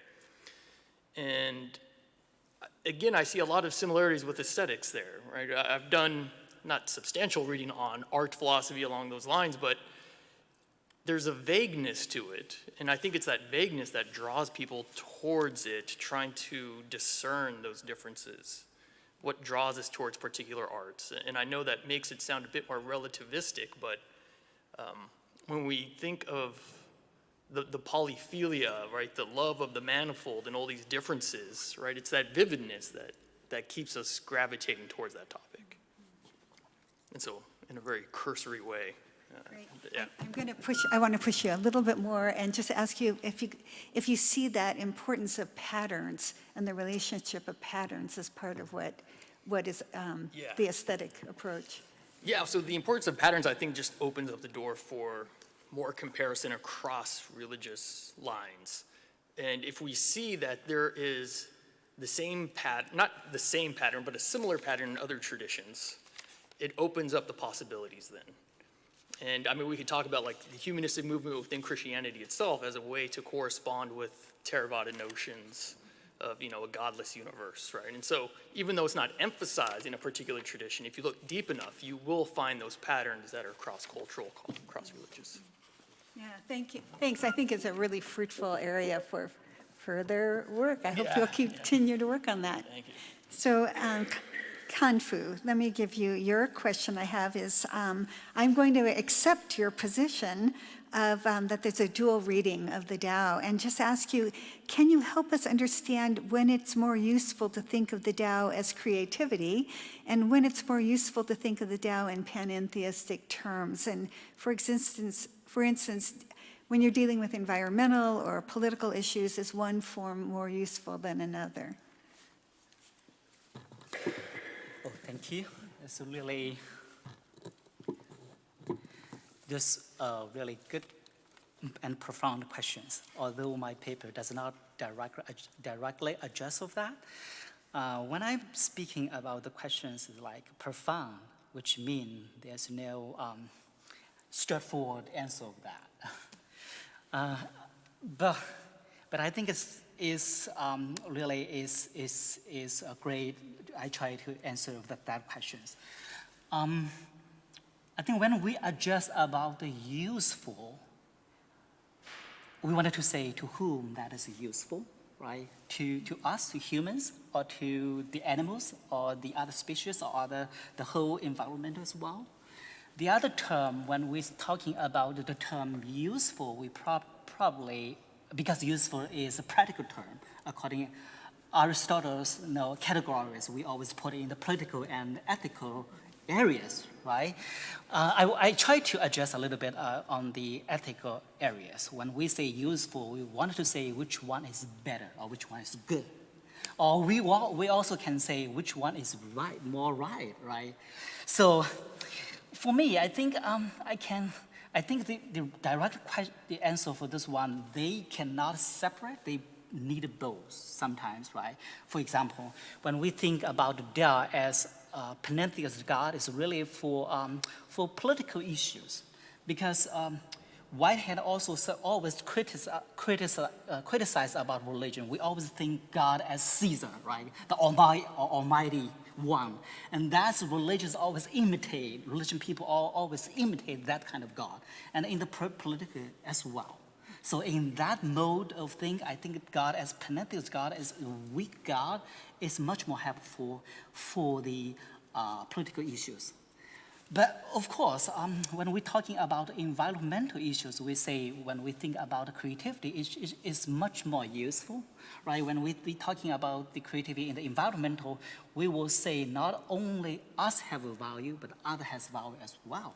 So not all the humans are creative, but others species or other things also has some kind of instructive value as well.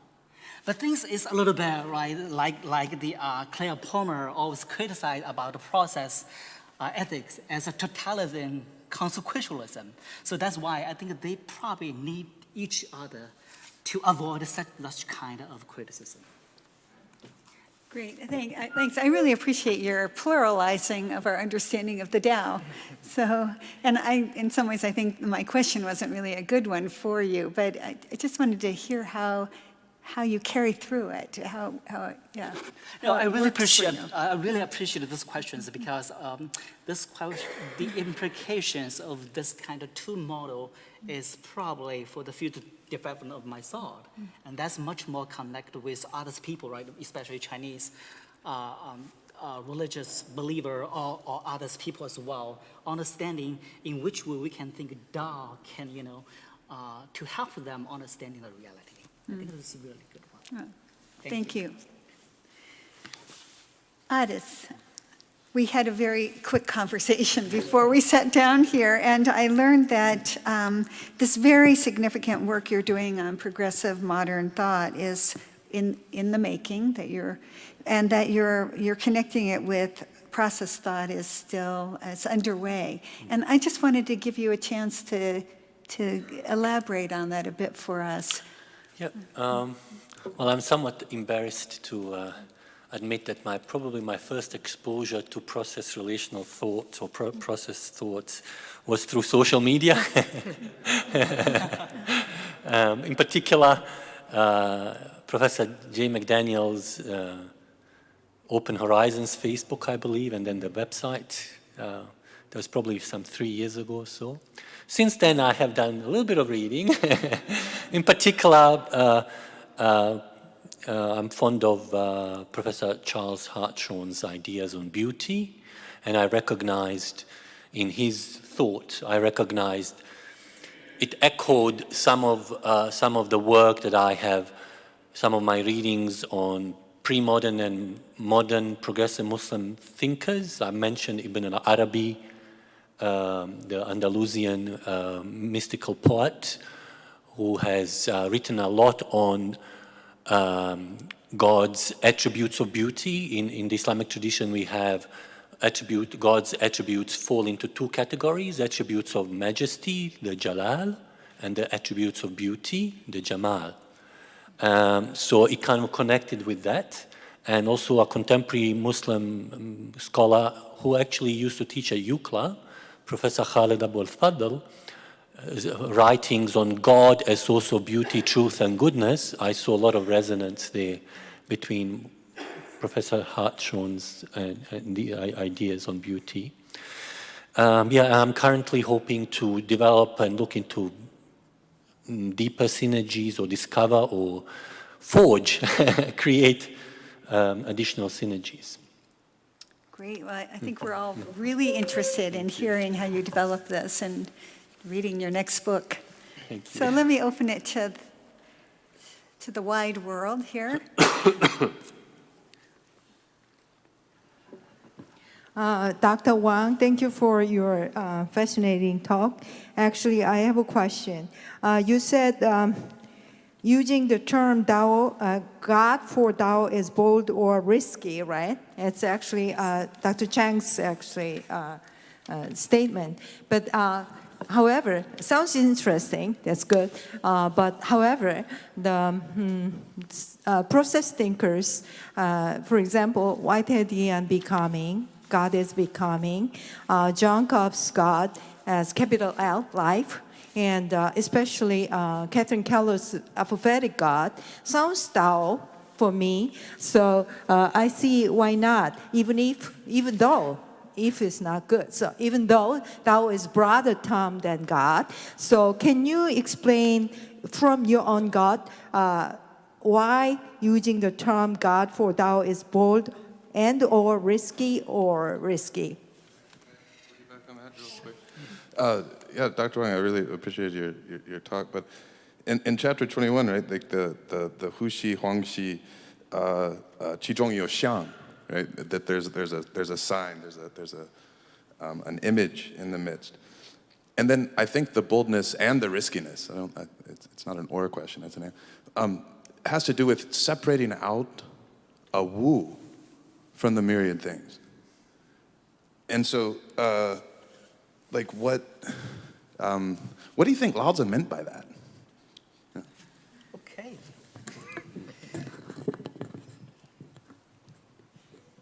Well, so I really appreciate your questions. Oh, thank you. When I speak about the use of God for Lao Tzu is bold and risky, because if we take a survey on the Daoism scholar, especially from Chinese, especially from China, the dominant way is to interpret Tao as a principle. It's not as actual entity at all. So the leading scholar, the well-known scholar around the world always say, no, the tradition is always say, no, this is Tao is not actual entity, it's some kind of principle or some state. So when we say God, use God for Tao is risky, is from we may receive a lot of criticism. That's first sense, I will say that. The second one, I would like to say, because God in Chinese, I mentioned before, like Shen, is really confusing in Chinese context. Shen is not about some entity, right, different from humans, because Shen in China language is indicated the soul of the elite after death. That's called Shen. Even the Supreme Lord in highest, or the Lord on highest, is also indicated the soul of the emperor. That's called Shen. So, but what I want to say, on the one aspect, that's risky because we receive a lot of confusion or criticism. But on the other hand, I will say that's really insightful, because with the pantheist term, the Griffin and Chen as the Hashong and Dr. Chen as well. So they wanted to do some kind of sense of religion pluralism. So on the other hand, I really appreciate what they used. That's why I also, as you mentioned, why not? I use this term for interpreting Lao Tzu's Tao. For the second questions, if I remember correctly, you mean that the Tao is inseparable from the mirror thing? I will say no, because Tao is not one of the mirror thing, right? But it's the mutual right, relationship. As I understand it, as clearly that the mutual the ins in the ontological depends, the ins in the inherent sense, which I followed Clayton. So there's Chinese myth, which is about the cosmic egg, which I presented before. The cosmic egg caused the heaven, the earth, like before heaven and earth born, there was like an egg. And a giant born within, grows within this kind of universe. And the Daoism scholar also indicated that giant is related or similar with Lao Tzu's understanding of Tao. So that's what we say it's not separable. I'm sorry. We're going to move on to the next question for sake of time. Okay, John, thanks for your paper, which I really liked, and particularly ending in aesthetics and in a certain form of vagueness. And it's more like an encouragement. It's not evasing major problems. I mean, when you think of Whitehead's concept of beauty, I think it's very adequate, and it's the basic thing is not truth but beauty. And vagueness, after all, has a long tradition of being accepted, at least by Charles Sanders Peirce and others. So I would really say pressing on that and continue on that for a pluralistic view of religion. Yeah, I was going to say Steve Odin came out with a book about Whiteheadian aesthetics and the Japanese tragedy. I'm misquoting the title, but tragic beauty, yes. And so, I mean, I'm already finding a lot of affinities there, and it is something, I know Whitehead talks quite a bit about beauty over truth in some certain circumstances, right? So he's trying to instill the world with beauty again. And if that plays a more superior placement in our experiences as opposed to propositional, right? I mean, if I were to go back and clarify my remarks about science in the modern world, you know, we don't read religious truths as propositions, right? That's not the point of them. It's illicit feelings for us. And those contrasts are important, right? And it also kind of builds upon, again, that intensity of experience that draws us towards it. So, thank you. Hi there. Thank you so much for your presentations. I have a question for Aidan. And thanks in particular to you for the presentation on progressive Islamic thought. I'm wondering, since the Sufi philosophy and also practice, especially with the background of Rumi's writing, it has a stronger emphasis on mysticism and poetry and art than most Christian contexts might have. I was wondering if you find that this aesthetic element in Sufi philosophy reaches out to the just mentioned vagueness that is apparent in process thought. Oh, I think I'm out of my depth here. I don't know, I do not have sufficient knowledge of the concept of vagueness. So I'm unable to respond to your question, I'm very sorry. But what the affinities that I try to highlight is the idea of a panentheistic God that we find in Sufism, unlike what we find in Islamic orthodoxy, which is very much imprisoned in the classical theistic God. So I was just trying to make that connection, that the concept, that the emphasis on the immanence or the consequential nature of God, I guess, using process terminology that exists in much of in some strands of Sufi thought. It's based upon a panentheistic concept of God, which departs quite significantly from the concept of God that we find in canonical theological literature in mainstream Islamic thought, at least in Sunnism.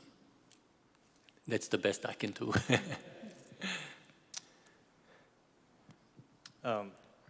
Hi, my question is for Dr. Duderija. So, two questions actually. The first is if you're familiar with Muhammad Iqbal's reconstruction of religious thought, and I was wondering if you had any thoughts on that in particular, because Iqbal draws directly on Whitehead and his process philosophy, and to my knowledge does not draw on Charles Hirschhorn. So for me, Iqbal represents and he wrote the Reconstruction in the 1930s, so he represents a kind of alternative and very interesting reconciliation of Islamic theology with process philosophy. And secondly, you mentioned mystical philosophers, Ibn Arabi and others. And one issue which I'm grappling with, I'm also new to process theology, is, to my knowledge, Ibn Arabi and the mystical philosophers, although there's a kind of panentheist ontology, they do not seem to go to the extent to say that like God's essence is changeable and in a kind of co-creative relationship with creation. So I was wondering if you had thoughts on that and the kind of ontological difference I see between the mystical philosophers and process theology. Thank you.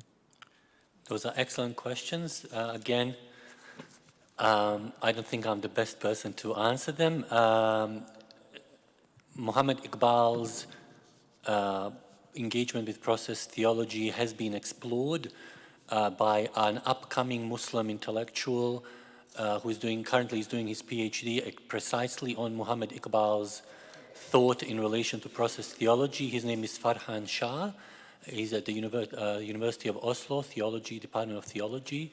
So I can get you in touch with him, and he can answer that question. I'm sorry, I'm not qualified to answer that question, but it is being looked at, and the connections have been or are being made. In relation to the mystical philosophers, I guess I was trying to accentuate the similarities. I think that the differences that you're pointing to are very much valid, and they do exist. So I think it is the task of those of us who are interested in developing a fully fledged kind of Islamic process relational theology to go beyond what exists in the tradition, and it needs to be re-articulated in a postmodern theological context. Hi, this question is for Dr. Wang. In your presentation, I heard three positions concerning the Tao. You named people in the first camp with the Tao as panentheistic divine. You named people in the second camp with the Tao as impersonal creativity. But in the third camp, in which you placed yourself, I didn't hear any others. Does the third camp in which you find yourself have any allies? And if it's a new position, why do you think others have previously missed what you are arguing? This really good questions. So I'm not alone in reading Tao as both a pantheistic God and creativity. Zhang Zhongyuan, in his book about the creativity, the West and the East, he's reading about Tao as creativity first, and also reading Tao as sympathy. And which he read the sympathy is really very close to reading Tao as a panentheist God. Although he does not address about whether Tao knows the word or not, but in other aspect, he's really, is favorable to a view of panentheist God. So I'm not alone. Friends, please gather with me to clap for them as they exit the stage. Thank you very much, guys. That was, I think, my favorite panel of the day, so well done. Thank you very much. Thank you. As we conclude the day, it's been a long day. I'm tired. I think you all are tired as well. Let me just tell you that we will begin promptly tomorrow at 9 o'clock with our first session. We're diving into physics and metaphysics. We will have coffee from 8:30 to 9, so you can be here for that. And given all this discussion of truth and propositions, let me leave you with one to contemplate over dinner. Whitehead gives us a proposition, and here's a direct quote. It is more important, a value claim, that truth be interesting than it be true. So here's my question to you. Is that true, or is it just interesting? See you in the morning. And then there's beauty. Then there's beauty, right. That's right. Oh, thank you all. That was just wonderful to hear. I feel so lucky that I got to read your papers in advance and to follow up on them. So Thank you so much.